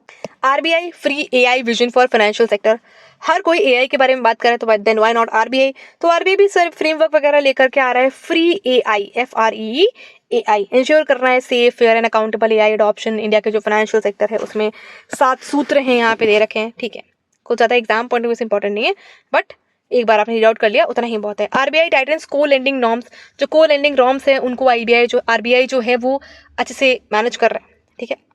चलो, safety in the aviation sector, civil aviation sector में सेफ्टी को प्रमोट करना है। रिसेंट में भी आपने देखा होगा कि इंडिया का जो प्लेन था वो ड्रीम लाइनर वो क्रैश कर गया अहमदाबाद में। That was a very much devastating घटना। स्टील स्क्रैप रिसाइकलिंग पॉलिसी, अब जो स्टील को रिसाइकिल करने की बात हो रही है, जो स्क्रैप को रिसाइकिल करने की बात हो रही है, ठीक है, अच्छी बात है। Standing committee on coal mines and steel recently release एक रिपोर्ट रिलीज करती है जिसका नाम है steel scrap recycling policy. Issues तो हैं, ठीक है, कोई कॉम्प्रिहेंसिव डेटाबेस आपको नहीं देखने को मिलता है, कोई डेजिग्नेटेड लोडर मिनिस्ट्री वगैरह नहीं है, ठीक है। तो वे फॉरवर्ड आप देख लो, कुछ रिकमेंडेशंस हैं इसकी। डेवलप करना एक रॉबस्ट स्टील स्क्रैप डेटाबेस को, एक डेटाबेस हो अच्छा सा। फॉर्मलाइज करना इनफॉर्मल स्क्रैप सेक्टर है ना उसको फॉर्मलाइज करो। ग्रांट करना इंडस्ट्री स्टेटस, जो स्क्रैप रिसाइकलिंग सेक्टर है ना उसको एक इंडस्ट्री बनाओ। भाई स्क्रैप कबाड़ ये एक बिजनेस है बहुत बड़ा, आप ऐसे ही बोल देते हो, आपने तो ऐसे ही कुछ भी इलेक्ट्रॉनिक वेस्ट फेंक दिया, उनके लिए वो सोना है, ठीक है। NSDC लॉन्च करता है सर्टिफिकेशन कोर्सेज, भाई ट्रेन करो वर्कफोर्स को जो इसमें से बेस्ट फ्रॉम द वेस्ट बना रहे हैं वो लोग, ठीक है। यहाँ पे हमारे इकोनॉमिक्स से करंट अफेयर्स कंप्लीट हो जाते हैं। Now coming on to the security section. अब हम अगस्त के करंट अफेयर पढ़ रहे हैं, तो 15 अगस्त था, तो 15 अगस्त को यानी कि हमारे इंडिपेंडेंस डे वाले दिन हमारे प्राइम मिनिस्टर ने एक मिशन लॉन्च करा है जिसका नाम है हाई पावर्ड डेमोग्राफी मिशन। क्या टैकल करने के लिए जो इलीगल इमिग्रेशन होता है, ठीक है, जो इलीगल माइग्रेंट्स होते हैं जो इमिग्रेट कर जाते हैं हमारी कंट्री में, उनकी देखरेख करने के लिए। इलीगल इमिग्रेंट्स एंटर करते हैं विदाउट वैलिड ट्रैवल डॉक्यूमेंट, जिनके पास वीज़ा पासपोर्ट कुछ भी नहीं होता है, नो ऑफिशियल काउंट, उनको कोई ऑफिशियल काउंटिंग भी नहीं होती है उनकी। 20 million illegal Bangladeshi migrant India में आ गए थे, देखिए 2016 से। अब factor facilitating illegal immigration infiltration into India, क्या क्या फैक्टर्स हैं भाई? हमारा पोरस और रिवराइन बॉर्डर्स है, लोग आ जाते हैं वहाँ से, बांग्लादेश नेपाल म्यांमार से। डेंस फॉरेस्ट है, हिली रीजन्स है। सोशियो इकोनॉमिक, भाई पॉवर्टी है, अनएम्प्लॉयमेंट है, रिलीजियस प्रोसिक्यूशन हो रहा है वहाँ पे जो भी नेबरिंग कंट्रीज हैं। पॉलिटिकल एडमिनिस्ट्रेटिव, भाई करप्शन है। पॉलिटिकल पैट्रोनेज, आप देखो बांग्लादेश में क्या हुआ अभी, नेपाल में रिसेंटली क्या हुआ, श्रीलंका में रिसेंटली क्या हुआ, ठीक है। तो सिक्योरिटी स्ट्रैटेजिक है। Infiltration of militants, Pakistan backed, जो पाकिस्तानी बैक करता है जिन लोगों को स्मगल करते हैं, बहुत सारे network, smuggling networks, poor surveillance है इंफ्रास्ट्रक्चर की। कंसर्न्स है भाई, नेशनल सिक्योरिटी को हिंड्रेंस हो रहा है यहाँ पे। एक्सट्रीमिस्ट ग्रुप रिक्रूट करते हैं वल्नरेबल इलीगल इमिग्रेंट्स को, जैसे कि रोहिंग्या बांग्लादेशी से। डेमोग्राफिक इम्पैक्ट पड़ता है, सोशल इकोनॉमिक स्ट्रेन पड़ता है हमारे यहाँ पे। चलिए, इतना ही, ज़्यादा कुछ नहीं। Increase private sector share in defence production. Defence production में प्राइवेट सेक्टर का जो शेयर है उसको इंक्रीज कर दिया गया है। According to data, private sector का जो शेयर है वो अप्रॉक्स, आप रिकॉर्ड देखो, 23% जो है रिकॉर्ड पे पहुंच चुका है, making the third consecutive year of the growth. 3 साल से लगातार आपको डिफेंस सेक्टर में जो है प्राइवेट सेक्टर का जो इन्वेस्टमेंट है, जो प्रोडक्शन है, देखने को मिलता है यहाँ पे। भाई अच्छा ही होगा, इंस्टीट्यूशनल रिफॉर्म्स होंगे हमारे यहाँ पे। रीजंस क्या है इसके पीछे आप ये देख लो। क्रिएट करना है CDS and department of military affairs, enhance करने हैं आर्म्ड फोर्सेस, तो सिनर्जी है। प्रमोट करना है इंडिजिनस इक्विपमेंट, स्वदेशी पे फोकस करना है हमें। PPP मॉडल पे चलते हैं हम लोग हर चीज़ में, ठीक है। LPG रिफॉर्म्स जब आ गए थे 1991 में, आ गए थे ना 1991 में, लिबरलाइजेशन, प्राइवेटाइजेशन, ग्लोबलाइजेशन, तो यही है प्राइवेट सेक्टर का जो शेयर आपको डिफेंस प्रोडक्शन में देखने को मिल रहा है। Policy, regulatory reforms, industrial infrastructure and budget support भी मिल रहा है यहाँ पे। डिफेंस कॉरिडोर्स को डेवलप करा जा रहा है उत्तर प्रदेश में, तमिलनाडु में। Innovation and ease of doing business को बढ़ावा मिल रहा है। चैलेंजेस तो हैं ही, प्रोडक्शन को लैक करता है यहाँ पे, ठीक है। आप एक्सपोर्ट टारगेट्स देख लीजिए, यहाँ पे हम मिस कर जाते हैं कई बार, ठीक। इंडस्ट्रियल इश्यूज भी आपको देखने को मिलता है। रॉ मटेरियल्स का प्रोडक्शन भी आपको इंपोर्ट करना पड़ रहा है, रॉ मटेरियल्स। इंपोर्ट डिपेंडेंस है हमारी, ठीक है, काफ़ी ज़्यादा चीज़ों में इंडिया इस इंपोर्ट डिपेंडेंस इंपोर्ट करता है। टेक्नोलॉजिकल गैप्स हैं, फंडिंग शॉर्टफॉल है, फंड नहीं है इतने ज़्यादा। Continued foreign tech reliance despite make in India, foreign tech पे हमारा ज़्यादा रिलायंस है, मेक इन इंडिया पे थोड़ा सा डिस्पाइट कम हो रहा है बस। चलिए, Sudarshan Chakra mission, 79th independence day पे प्रधानमंत्री ने लॉन्च करा है क्या, सुदर्शन चक्र मिशन। ये हमारा एक तरह से आप देखो, ये एयर डिफेंस सिस्टम है। क्या है ये? एयर डिफेंस सिस्टम है, ठीक है। ये न्यूट्रलाइज करता है, जो एनिमी इन्फिल्ट्रेट करते हैं ना उनको मार देता है। बूस्ट करता है इंडिया की ऑफेंसिव कैपेबिलिटीज, ऊपर से कुछ भी आ रहा है, मिसाइल आ रही है, ड्रोन आ रहा है, उसको मार गिराएगा हमारा Sudarshan Chakra mission. Air defence system है, एयर से जो भी टारगेट्स आएंगे। तो इंडिजिनस है, long range surface to air missile है। क्या? Long range surface to air missile. किसके बारे में बात करी जा रही है यहाँ पे? प्रोजेक्ट कुशा के बारे में, ठीक है। Indian Air Force is pressing for rapid progress on project Kusha. ये क्या है? एक इंडिजिनस इनिशिएटिव है जो DRDO और भारत इलेक्ट्रॉनिक्स लिमिटेड जो है लीड कर रहे हैं। Indigenous long range surface to air missile system है, बस इतना याद रखना है। क्या? सुदर्शन चक्र मिशन। ऑब्जेक्टिव क्या है? Deterrence and offensive capabilities by expanding and modernising the national security shield. एक शील्ड बना रहे हैं। आपने इजराइल के आयरन डोम के बारे में जरूर सुना होगा, आयरन डोम सिस्टम। उस तरह का तो नहीं, बट कुछ तरह का एयर डिफेंस सिस्टम तो है ही, बाहर के टारगेट्स को मार गिराएगा। Multi layered missile defence system है, इंडिया का पार्ट है। कंप्लीशन टाइम कब तक बन जाएगा? तो 2025 तक। 10 साल लगेंगे अभी से बनने में। कुछ भी चीज़ नहीं तुरंत नहीं हो जाती, टाइम लगता है। कॉम्प्रिहेंसिव प्रोटेक्शन देगा है strategic, civilian and religious sites को। क्यों हो रहा है ये सारी चीज़ें? क्योंकि ऑपरेशन से दूर, अभी आपने देखा पहलगाम में जो भी हुआ, उसके बाद ये सारी चीज़ों में हमें ध्यान देना ज़्यादा इंपॉर्टेंट हो जाता है। पब्लिक प्लेसेस को कवर करेगा, नेशन वाइड सील करेगा एयर, लैंड और सी को। फुल्ली इंडिजिनस टेक्नोलॉजी से बना हुआ है ये। एयर सुपीरियोरिटी को इंश्योर करेगा, क्रिएट करेगा strong deterrence against enemy aggression, जो भी वहाँ से आ रहा होगा। अब हमारा पड़ोसी राज्य है, पड़ोसी क्या बोलते हैं, राज्य क्या, मुल्क है, बहुत ही प्यारा हमारा। प्रमोट करता है self reliance and defence modernisation. ठीक, अब उस रिलेटेड न्यूज़ है इससे। डीआरडीओ जो है कंडक्ट कर रहा है एक maiden test integrated air defence weapon system पे। ठीक है, जो integrated air defence weapon system है, जो कि एक लेयर प्रोटेक्शन देगा सर्वेलेंस के थ्रू, थ्रेट आईडी के थ्रू और एयर डिफेंस प्रोवाइड करेगा हमको। ठीक, अब QRSAM और विशोराज क्या है? पहली बात तो QRSAM आप देखो, quick reaction surface to air missile. SAM कहीं भी लिख के आ जाए, सरफेस टू एयर मिसाइल के बारे में बात करी जा रही है, जिसकी रेंज 5 to 30 किलोमीटर्स है। मोबाइल प्रोटेक्ट करता है, आर्मर्ड जो कॉलम्स होते हैं मोशन में, उनको प्रोटेक्ट करके रखता है। Advanced very short range air defence system VSHORADS. VSHORADS is what? VSHORADS is very short range air defence system. जैसे कि मैन पैड्स, ये एयर डिफेंस सिस्टम है, जैसे आप कंधे पे लेकर के भी चला सकते हैं।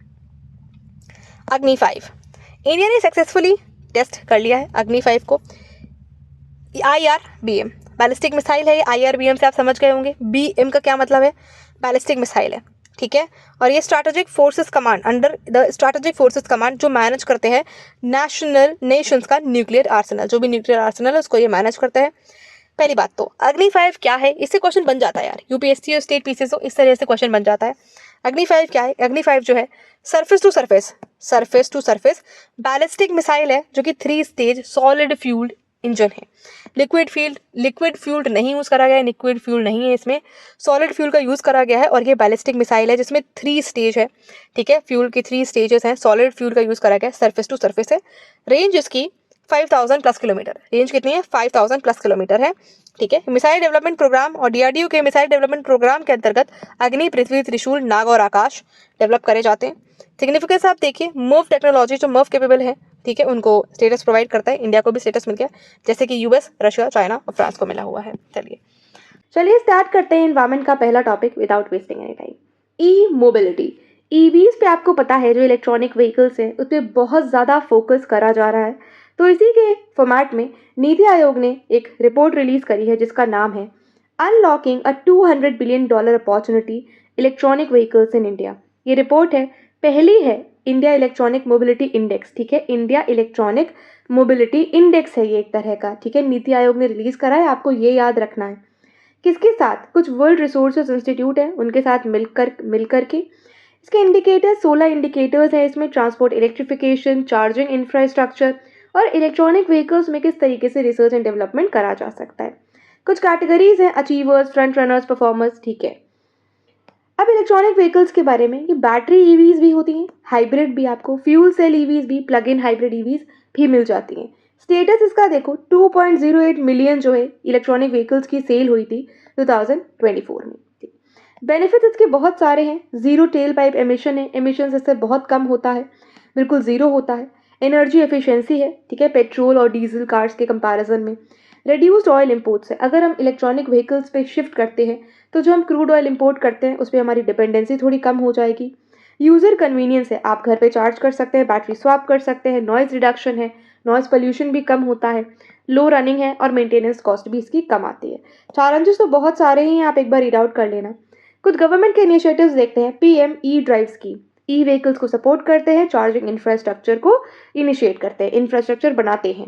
EV मैन्युफैक्चरिंग स्कीम, ईवीज को मैन्युफैक्चर करते हैं, ग्लोबल मैन्युफैक्चरर्स को अट्रैक्ट करते हैं। PM ई बस सेवा, आपने देखा है इलेक्ट्रॉनिक व्हीकल्स हो, ये सारी चीज़ें आजकल बहुत ज़्यादा गवर्नमेंट इनिशिएट करने लगी है। PLI स्कीम, ठीक है, ऑटो कॉम्पोनेंट्स है, जैसे कि जो ऑटोमोबाइल कॉम्पोनेंट्स होते हैं, 50 गीगाहर्ट्ज की बैटरी प्रोडक्शन करना है। GST ऑन ईवी, जो जीएसटी होता है वैसे भी आपको पता है अभी कुछ चीज़ों पे कम हुआ है, तो इलेक्ट्रॉनिक व्हीकल्स पे और कम है। इवोल्यूशंस प्रोग्राम, इवोल्यूशन सब स्पेलिंग देखिए, इलेक्ट्रॉनिक व्हीकल्स में एवोल्यूशन करना चाह रहा है। वे फॉरवर्ड इसका यही है भाई, ये सारी चीज़ें हैं आप पढ़ सकते हो कि ईवी अडॉप्टेशन करना है हमको 5 सिटीज़ में 5 ईयर्स में 100%, ठीक। देन फाइनेंसिंग, ये सारी चीज़ें आप पढ़ लेना। बेस्ट प्रैक्टिसेस आप देखिए कहाँ कहाँ पे और कंट्रीज़ क्या क्या इनिशिएटिव कर रही हैं। चाइना 10 सिटीज़ में 1000 व्हीकल्स प्रोग्राम ला रहा है। Singapore EV electric charging PTA limited ला रहा है, फॉर चार्जिंग स्टेशन है ये। Europe charge map app provides करता है रियल टाइम जो भी चार्जिंग स्टेशन का डेटा है वो। यूके एपीसी और फराडे बैटरी चैलेंज कमर्शियलाइजेशन पे फोकस कर रहा है। तो आपको ये तो पता होना चाहिए इंडियन इनिशिएटिव्स, तो क्या आप इंडिया का एग्जाम देने जा रहे हैं।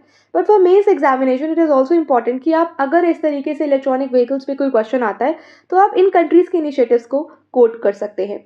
India's resolution on wise use of wetlands, आपको पता है वेटलैंड्स बहुत ही ज़्यादा इंपॉर्टेंट होते हैं। रामसर साइट्स उत्तर प्रदेश में कितनी है मैंने आपको बताया था 10, और यूपीपीसीएस में 100 क्वेश्चन आया था यहाँ से। इंडिया में कितनी है प्रेजेंटली 91 रामसर साइट, ठीक है। रामसर साइट्स का जो डेटा है ना वो बढ़ता ही रहता है, कभी आप पढ़ोगे 75 देन 82, अब 91 है, ठीक। क्या करते हैं, इंडिया प्रमोट करता है सस्टेनेबल लाइफस्टाइल फॉर वेटलैंड्स, ठीक। जिम्बाब्वे में जब COP15 होती है रामसर की तो ये अडॉप्ट करा गया है रेजोल्यूशन। अलाइनमेंट है मिशन लाइफ के साथ लाइफस्टाइल फॉर एनवायरनमेंट, जिसे COP26 जो 2021 में हुई थी अडॉप्ट करा गया था, लॉन्च करा गया था। प्रमोट करा जाता है नेचर फ्रेंडली लाइफस्टाइल। भाई आप रूम में नहीं है तो आप लाइट ऑफ कर दीजिए, ब्रश कर रहे हैं तो टैप बंद कर सकते हैं, जब यूज़ हो तभी पानी इस्तेमाल करें। इस तरीके के बहुत सारे छोटे छोटे इनिशिएटिव जो एक बड़े लेवल पे कंट्रीब्यूट करते हैं, आप भी इसको फॉलो कर सकते हैं। 1971 में रामसर कन्वेंशन को अडॉप्ट करा गया था, 1975 से इन्फोर्समेंट में आती है। डायरेक्टली आपके स्टेटमेंट वाइज क्वेश्चन प्रीलिम्स में आ चुका है और आ भी सकता है। इंटर गवर्नमेंटल ट्रीटी है वेटलैंड्स को लेकर के, ठीक है। ग्लोबली आप देखिए 2500 ग्लोबली डेजिग्नेशन आपको देखने को मिल जाती हैं, ठीक। 9 क्राइटेरियाज वगैरह वगैरह इसमें नहीं। इंडिया में 91 रामसर साइट है, एशिया में ये नंबर हाईएस्ट है, ठीक है। एशिया में this number is highest. Coming on to the भाई हमें वाइज यूज ऑफ वेटलैंड करना चाहिए, एक इंडिया का अप्रोच है। देखो मिशन सहभागिता एंड सेव वेटलैंड कैंपेन ये इंडिया की तरफ से कुछ अप्रोचेस हैं। ये सारी चीज़ें आप पढ़ सकते हो एक बार कि क्या क्या और आउटकम्स है COP15 के। जैसे विक्टोरिया फॉल्स डिक्लेरेशन, कुछ समझ में नहीं आता you can just comment down below. Victoria Falls declaration है, ये रिकॉग्नाइज करता है वेटलैंड्स का इकोलॉजिकल सोशल इकोनॉमिक रोल्स। क्या लिंक है इसका बायोडाइवर्सिटी के साथ, SDG के साथ। हमारे पास 17 SDG है और मैं हमेशा जब SDG इन्वायरमेंट पढ़ाती हूँ तो मैं बोलती हूँ कि SDG आपको रटे हुए होने चाहिए। कोई भी आपसे पूछ दे 5 में क्या है, 6 में क्या है, 10 में क्या है, क्लाइमेट चेंज किस में है, you should know. Bridge program, ये वुमेन लीडरशिप को ग्रांट करता है, ठीक है। जेंडर मेन स्ट्रीमिंग में लाता है वुमेन्स को। फ्रेश वाटर चैलेंज, ठीक है, सारी की सारी चीज़ें। क्लाउड बर्स्ट इन हिमालयन रीजन, आपने ज़रूर न्यूज़ में सुना होगा बादल फट गया, केदारनाथ ट्रेजेडी हो, हिमालयन रीजन में, उत्तराखंड में, हिमाचल प्रदेश में, जम्मू कश्मीर में, इस तरीके के इंसिडेंट्स बहुत ज़्यादा न्यूज़ में आते रहते हैं। ये क्लाइमेट चेंज का, प्रकृति का एक हमारे लिए एक संदेश है कि भाई आप जिस तरीके से डेवलपमेंट कर रहे हो सारे एरियाज़ में थोड़ा सा कम हो जाओ, थोड़ा सा स्लो कर दो प्रोसेस, क्योंकि लैंडस्लाइड्स बढ़ रही हैं, क्लाइमेट चेंज हो रहा है। जहाँ पे इतनी जगह नहीं है वहाँ पे जो है इस तरीके का डेवलपमेंट हैम्पर कर सकता है ह्यूमन सिविलाइजेशन को।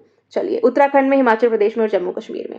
What is cloud burst, definition क्या है क्लाउड बस्ट की। बादल फटना, आसान भाषा में अगर कहीं पे भी एक तरीके से बादल फटेगा तो बहुत ज़्यादा पानी जो है लैंड पे आ जाएगा, बहुत हाई लेवल पे रेनफॉल होने लगेगा। तो एक्सट्रीम रेनफॉल है यहाँ पे, इसमें आपका हेल स्टॉर्म्स भी हो सकते हैं, ओले भी पड़ सकते हैं, मतलब थंडर स्टॉर्म्स भी हो सकते हैं, जिससे फ्लड्स आने की संभावना बहुत ज़्यादा हो जाती है। एग्जाम्पल से आपका रीसेंट में किश्तवाड़, चमोली में, हिमाचल प्रदेश में जो हुआ, ये सारी चीज़ें लाइव एग्जाम्पल से आप न्यूज़ में देखते हो। तो प्लीज़ इन्वायरमेंट को इस तरीके से चैलेंज करना, प्रकृति को चैलेंज करना बंद करिए एंड सोचिए समझिए कि आप क्या कर रहे हैं। कॉमन एंड माउंटेनियस एरियाज में ओरोग्राफिक लिफ्ट की वजह से कहीं पे भी ये शब्द आ जाए, ओरोग्राफिक लिफ्ट, ओरोग्राफिक रेनफॉल क्या होता है। सपोज ये माउंटेन है, मॉइस्चर लेडन विंड्स आती हैं, यहाँ माउंटेन से टकराती हैं और यहीं पे अपना मॉइस्चर जो है वो ड्रेन कर देती हैं, पानी यहीं पे बरसात हो जाती है। ये हो जाता है रेन शैडो एरिया, यहाँ पे सिर्फ हवाएं पहुंच पाती हैं पर मॉइस्चर नहीं पहुंच पाता है, ठीक है। इसी तरीके से ओरोग्राफिक लिफ्ट होती है, ये आपको प्लेन्स में भी देखने को मिल जाती है, ऐसा नहीं है, बट कॉमन है माउंटेनियस रीजन में। कॉन्सिक्वेंसेस क्या है, लैंडस्लाइड्स हो सकती है, फ्लड्स आ सकते हैं, लॉस ऑफ लाइफ हो सकता है, जैसा आप न्यूज़ में देखते ही हो। इंफ्रास्ट्रक्चर तो डैमेज होता ही है, साथ में बायोडाइवर्सिटी का भी लॉस हो जाता है। बहुत सारे चैलेंजेस हैं, क्लाइमेट चेंज है, फोरकास्टिंग, मतलब आप फोरकास्ट नहीं कर पाते हो पहले इस तरीके से। एंथ्रोपोजेनिक कॉसेज भी हैं, आप डिफॉरेस्टेशन, पेड़ काट रहे हो बिकॉज ऑफ डेवलपमेंट। जो एरियाज जहाँ पे होटल बनने की वो स्थिति ही नहीं है, वहाँ पे आप ऐसे रीजन्स में आप होटल्स का कंस्ट्रक्शन करा रहे हो, माउंटेन काट रहे हो। ठीक है, डेवलपमेंट के लिए बहुत सारी चीज़ें इंपॉर्टेंट है, I can understand, but think sustainable. ठीक है, सोचो थोड़ा सा। आप एस्पिरेंट हो, आप पॉलिसी मेकर्स हो, आप जाकर के IAS IPS बनोगे, थोड़ा सा सोचो इस बारे में। वे फॉरवर्ड क्या है कि डिजास्टर रिस्क रिडक्शन करें, कई सारी स्ट्रैटेजीज बनाएं, स्ट्रैटेजी सिर्फ बना ही नहीं, उसको फॉलो भी करें और इम्प्लीमेंट भी करें। लैंडस्लाइड हो जाती हैं, लैंडस्लाइड हजार्ड जोनेशन, ठीक है, मैप लैंडस्लाइड बनाओ कि इस वाले रीजन में लैंडस्लाइड्स होती हैं। कोऑर्डिनेशन करो, सेंट्रल और स्टेट कोलैबोरेट करें आपस में, वार्निंग्स पॉलिसी अपडेट्स को लेकर के जो भी और सारी चीज़ें कर सकते हैं वो करें। इंडिया का वाटर मैनेजमेंट, भाई पार्लियामेंट्री स्टैंडिंग कमेटी है वाटर रिसोर्सेज पे, वो सारी चीज़ें बताती है कि फ्लड्स वगैरह को लेकर के, वाटर स्कैरसिटी को लेकर के चीज़ें क्या क्या है। इंपॉर्टेंट आपके एग्जाम पॉइंट ऑफ व्यू से कुछ खास नहीं है, you just give it a reading. चलो, global outlook council on water investment. भाई एक क्वेश्चन बड़े ही अच्छे लेवल पे आता है, UPSC और स्टेट PCS हो। सबसे ज़्यादा आपको पानी कहाँ देखने को मिलता है, क्या ग्लेशियर्स में, क्या फ्रेश वाटर में, क्या ग्राउंड वाटर में, क्या इस तरीके से वाटर रिलेटेड इस तरीके से क्वेश्चन बनता है। ठीक है, बट ये एक काउंसिल है, global outlook council water investment को लेकर के। अब साउथ अफ्रीकन प्रेसिडेंट ने अनाउंस कराई है। ठीक है, G20 प्रेसिडेंशियल लेगेसी इनिशिएटिव था वहाँ पे, ट्रांसफॉर्मेशन एजेंडा उन्होंने करा है। बस इतना आपको याद रखना है कौन सी कंट्री ने इनिशिएट करा है, तो साउथ अफ्रीका ने करा है। और साउथ अफ्रीका हमारे हिस्टोरिकल पॉइंट ऑफ व्यू से इंपॉर्टेंट है क्योंकि because of Gandhi ji. High level platform है जो कि बूस्ट करेगा ग्लोबल वाटर इन्वेस्टमेंट मोमेंटम को। पॉल्यूशन कंट्रोल बोर्ड, PCB की बात हो रही है यहाँ पे। ठीक है, सुप्रीम कोर्ट ने ओवरटर्न करा है दिल्ली हाई कोर्ट का, जो PCB can impose environmental compensation not just courts. ठीक है, PCB भी इम्पोज कर सकती है एनवायरमेंटल कंपेंसेशन को, सिर्फ और सिर्फ कोर्ट्स ही नहीं। अब इंपॉर्टेंट आपके लिए ये है कि pollution control board in India कहाँ पे है, कब बना, स्टैट्यूटरी बॉडी है, क्या कॉन्स्टिट्यूशनल बॉडी है, नहीं। एक सेंट्रल PCB है और एक स्टेट PCB है। जो सेंट्रल PCB है मतलब सेंट्रल पोल्यूशन कंट्रोल बोर्ड, ये स्टैट्यूटरी बॉडी है, मतलब एक एक्ट से बनाई गई है, MOEF के अंदर, मतलब ministry of environment forest and climate change के अंदर। ये वाटर एक्ट 1974, ये आपके लिए एक्ट इंपॉर्टेंट है for state PSCs and UPSC also, कि आपको स्टेटमेंट में दे सकता है और सर्च और रीजन वाले क्वेश्चन में दे सकता है। वाटर एक्ट 1974, ठीक है। ऑल्सो ओवरसीज एयर एक्ट 1981, ठीक है, ये एयर एक्ट भी है 1981 का। Then comes the state PCBs, state pollution control board, ये सेम एक्ट के अंदर बने और स्टेट लेवल एनवायरमेंटल एनफोर्समेंट करते हैं। UNDP, United Nations development programme, equator initiative award. Bibi Fatima जो है women self help group winner है इक्वेटर इनिशिएटिव अवार्ड की, आपको बस इतना याद रखना है, बीबी फातिमा, ठीक है, women's self help group winner है इक्वेटर इनिशिएटिव अवार्ड का। ठीक है, प्रेजेंटेशन है, बायलिनियल अवार्ड है, UNDP देता है। पर्पस है इसका यही सपोर्ट करता है इंडिजिनस पीपल को और लोकल कम्युनिटीज को, जो कि लैंड रिस्टोरेशन, लैंड को रिस्टोर करने में, बायोडाइवर्सिटी और लाइवलीहुड को प्रमोट करने में काम करते हैं इसके लिए। देन आपको इसको Nobel prize of biodiversity conservation भी कह सकते हैं। अब आवाजा प्रोग्राम ऑफ एक्शन, ठीक है, UN conference on land lock developing countries. जो भी लैंड लॉक डेवलपिंग कंट्रीज होती हैं, एक होती है लैंड लॉक कंट्रीज, एक होती है double land lock countries. Double land lock countries वो होती हैं जो लैंडलॉक्ड नेशन से भी लैंडलॉक्ड है। ठीक है, मतलब जिनसे वो लैंडलॉक्ड है उनके पास जो भी कंट्रीज है वो भी लैंडलॉक्ड है, और लैंडलॉक्ड तो आपको पता ही है। ठीक है, डायरेक्टली आप उसमें मेन स्ट्रीम वाटर में नहीं जा सकते हैं। ठीक, कहाँ होती है? अवाजा तुर्कमेनिस्तान में होती है। ठीक है, अवाजा एक जगह है तुर्कमेनिस्तान में। अब आप मुझे बताएंगे क्या तुर्कमेनिस्तान एक लैंडलॉक्ड कंट्री है? ठीक, इतना इंपॉर्टेंट था, ठीक, लैंडलॉक्ड कंट्रीज के बारे में। और साउथ ईस्ट एशियन नेशन में लाओस एक लैंडलॉक्ड कंट्री है। साथ में आप मुझे कमेंट सेक्शन में बताएंगे कि साउथ अमेरिका में कौन सी कंट्री लैंडलॉक्ड है। 4 ऑप्शन दूं, चलो मैं आपको, ब्राजील, बोलीविया, ठीक है, अर्जेंटीना, पराग्वे। इन चारों में से कौन सी कंट्री आपको लैंडलॉक्ड पता है? क्या आपको नहीं पता है तो मैं आपको डेफिनेटली बताऊंगी, पर नेक्स्ट वीडियो में। नहीं तो आप गूगल करके तुरंत आंसर टाइप करो ताकि आपको याद हो जाए। इस तरह का क्वेश्चन बहुत आता है। सुंदरबन टाइगर रिजर्व, जो सुंदरबन है उसको डेजिग्नेट कर दिया गया है एज टाइगर रिजर्व। कहाँ पे है ये? वेस्ट बंगाल में है। ठीक है, ठीक। सेकंड लार्जेस्ट टाइगर रिजर्व है, आपके लिए इंपॉर्टेंट है। सेकंड लार्जेस्ट है तो फर्स्ट लार्जेस्ट कौन है? तो नागार्जुन सागर श्रीशैलम, ये जो है फर्स्ट लार्जेस्ट है, ठीक, टाइगर रिजर्व। और सेकंड लार्जेस्ट बन गया है सुंदरबन। यहाँ पे आपको रॉयल बंगाल टाइगर्स जो है वो देखने को मिलते हैं। ठीक, इसको नोटिफाई वगैरह कर दिया गया था, स्टेट गवर्नमेंट नोटिफाई कर सकती है वाइल्ड लाइफ प्रोटेक्शन एक्ट 1972 के अंदर। ठीक है, NTCA के एडवाइस पे नेशनल टाइगर कंजर्वेशन अथॉरिटी जो है 1973 में प्रोजेक्ट टाइगर आता है। 2 साल पहले उसके 50 ईयर्स कंप्लीट हुए हैं। ठीक, तो नोटिफाई कौन कर सकता है? स्टेट गवर्नमेंट नोटिफाई कर सकती है टाइगर रिजर्व को वाइल्ड लाइफ प्रोटेक्शन एक्ट 1972 के अंतर्गत, बट एनपीसीए के एडवाइस पे। ठीक, भाई कोस्टल डिस्ट्रिक्ट बिहार में आपको देख ओनली मैंग्रोव फॉरेस्ट है, बॉर्डर करता है बांग्लादेश को, बे ऑफ बंगाल को, मालचा रिवर वेस्ट में, विधि और गोमती रिवर नॉर्थ वेस्ट में। मैत्री वन इनिशिएटिव, जो मैत्री वन इनिशिएटिव है ये कहाँ पे लॉन्च करा गया है? तो गुरुग्राम, गुड़गांव जिसे कहते हैं, हरियाणा में। क्या करने के लिए? डेवलप करने के लिए urban forest in Aravalli hills. Aravalli hills आपको पता होगा, ज्योग्राफी में हम पढ़ते हैं, ये रेजिडुअल माउंटेन्स है, बच्चे कुछ माउंटेन्स से ज़्यादा इनकी हाइट्स नहीं है। ठीक, इसकी जो हाईएस्ट पीक है अरावली माउंटेन रेंज की, दैट इज गुरु शिखर इन राजस्थान। ठीक, एक पेड़ माँ के नाम आपको पता है प्राइम मिनिस्टर का इनिशिएटिव है, उसका ये पार्ट है। एम क्या है इसका? बूस्ट करना है इकोलॉजिकल प्रिजर्वेशन, कम्युनिटी को इन्वॉल्व करना है अर्बन सस्टेनेबिलिटी में। पेड़ नहीं होंगे। अभी रिसेंट में नासा की एक स्टडी आई है, नासा की स्टडी ने ये बोला है कि ऑक्सीजन का लेवल जो है पूरे वर्ल्ड में, पूरी अर्थ पे कम हो रहा है, ऑक्सीजन कम हो रही है। दैट मीन्स कुछ सालों बाद शायद लाइफ एग्जिस्ट नहीं करेगी अर्थ पे, क्योंकि हम लोग के लिए सबसे ज़्यादा इंपॉर्टेंट क्या है? पानी तो है पर ऑक्सीजन भी है। ठीक है, ऑक्सीजन है तो हम हैं। ठीक है, सांस लेने के लिए ऑक्सीजन ज़रूरी है। तो नासा की रिसर्च ऐसी आई है, डरिए मत, कि ऑक्सीजन का जो लेवल है वो अर्थ पे कम हो रहा है। तो इसीलिए हमें ज़्यादा से ज़्यादा पेड़ लगाने चाहिए, because these are the source of oxygen. वैसे भी आपको पता ही है कि आजकल प्योर एयर को भी हमें लेने के लिए, प्योर ऑक्सीजन को लेने के लिए बहुत पैसे खर्च करने पड़ रहे हैं। इटालियन हाइड्रो इलेक्ट्रिक प्रोजेक्ट कहाँ का है? तो अरुणाचल प्रदेश का है। कहाँ पे है? दिबांग वैली में है। ठीक है, ईस्टर्न हिमालयन बायोडाइवर्सिटी हॉटस्पॉट है ये, और ये द्री और टैंगोन रिवर्स पे, ये दो rivers merging to form the Dibang river. ठीक है, द्री एंड टैंगोन रिजर्व जो मर्ज करती है दिबांग रिवर बनने के लिए। वोल्केनिक इरप्शन कुछ न्यूज़ में है, तो हमारे इंडोनेशिया में एक स्ट्राटो वोल्केनो है जिसका नाम है माउंट लिवोटोबो। रिसेंट में इसमें इरप्शन हुआ है। ठीक है, आपको हवाई में देखने को मिलता है माउंट किलुआ। ठीक, एक ये क्रेटर का पार्ट है और ये वोल्केनो हवाई नेशनल पार्क के अंदर है। ठीक, तो ये दो वोल्केनिक इरप्शंस अभी रिसेंट में अगस्त मंथ में आपको देखने को मिले हैं। माउंट लिवोटोबो इंडोनेशिया में, माउंट किलुआ हवाई में। ड्रेक पैसेज, भाई ड्रेक पैसेज एक रास्ता है जहाँ से आप एंटार्क्टिका जा सकते हो। ठीक है, कहाँ जा सकते हो? एंटार्क्टिका जा सकते हो। ठीक, यहाँ पे एक बहुत ही हाई लेवल का मैसिव अर्थक्वेक आया है 7.5 मैग्नीट्यूड का। ठीक है, तो यहाँ पे बहुत ज़्यादा आपको पता है अर्थक्वेक आता है तो क्या होता है। चलिए, coming on to some social issues. Urban migration, आपको पता है रूरल से, गांव से लोग शहरों में माइग्रेट करते हैं ड्यू टू वेरियस रीजंस। ठीक है, बहुत सारे वेरियस रीजंस है जिसकी वजह से गांव में लोग रहना पसंद नहीं कर रहे हैं, क्योंकि आपको जॉब नहीं मिल रही है, पैसे नहीं हैं, इंफ्रास्ट्रक्चर नहीं है, और वो शहरों में माइग्रेट कर जाते हैं। रीशेप करते हैं सिटी की लाइफस्टाइल और वर्क कंडीशंस को। आईआईटी इंदौर की इस तरीके की एक रिसर्च है, इतना आपको याद रखना है भाई। अर्बन मोबिलिटी पे अगर कभी आपसे मान लो ऐसे लिखने के लिए आता है या क्वेश्चन आता है सोसाइटी वगैरह में, तो आपको पता होना चाहिए कि जो अर्बन ग्रोथ है 2030 तक 40% ऑफ इंडियन पॉपुलेशन जो है that will live in urban areas. ठीक है, अर्बन एरियाज में रहने लगेगी वो। बहुत सारे रीजंस है, आप देखिए सोशल पॉलिटिकल है, डेमोग्राफिक एंड इकोनॉमिक है, इन्वायरमेंटल चैलेंज है। ठीक, और कॉन्सिक्वेंसेज भी बहुत सारे हैं। स्किल्ड एंड सीजनल माइग्रेंट्स से कंट्रीब्यूट करते हैं 10% टू जीडीपी, यूएनडीपी बोल रही है इस तरह से। गवर्नमेंट के क्या इनिशिएटिव है इंडिया में? तो आयुष्मान भारत, प्रधानमंत्री जन आरोग्य योजना। ठीक है, हेल्थ कवरेज देती है जो भी माइग्रेंट्स होते हैं। ठीक, प्रधानमंत्री गरीब Kalyan Yojana.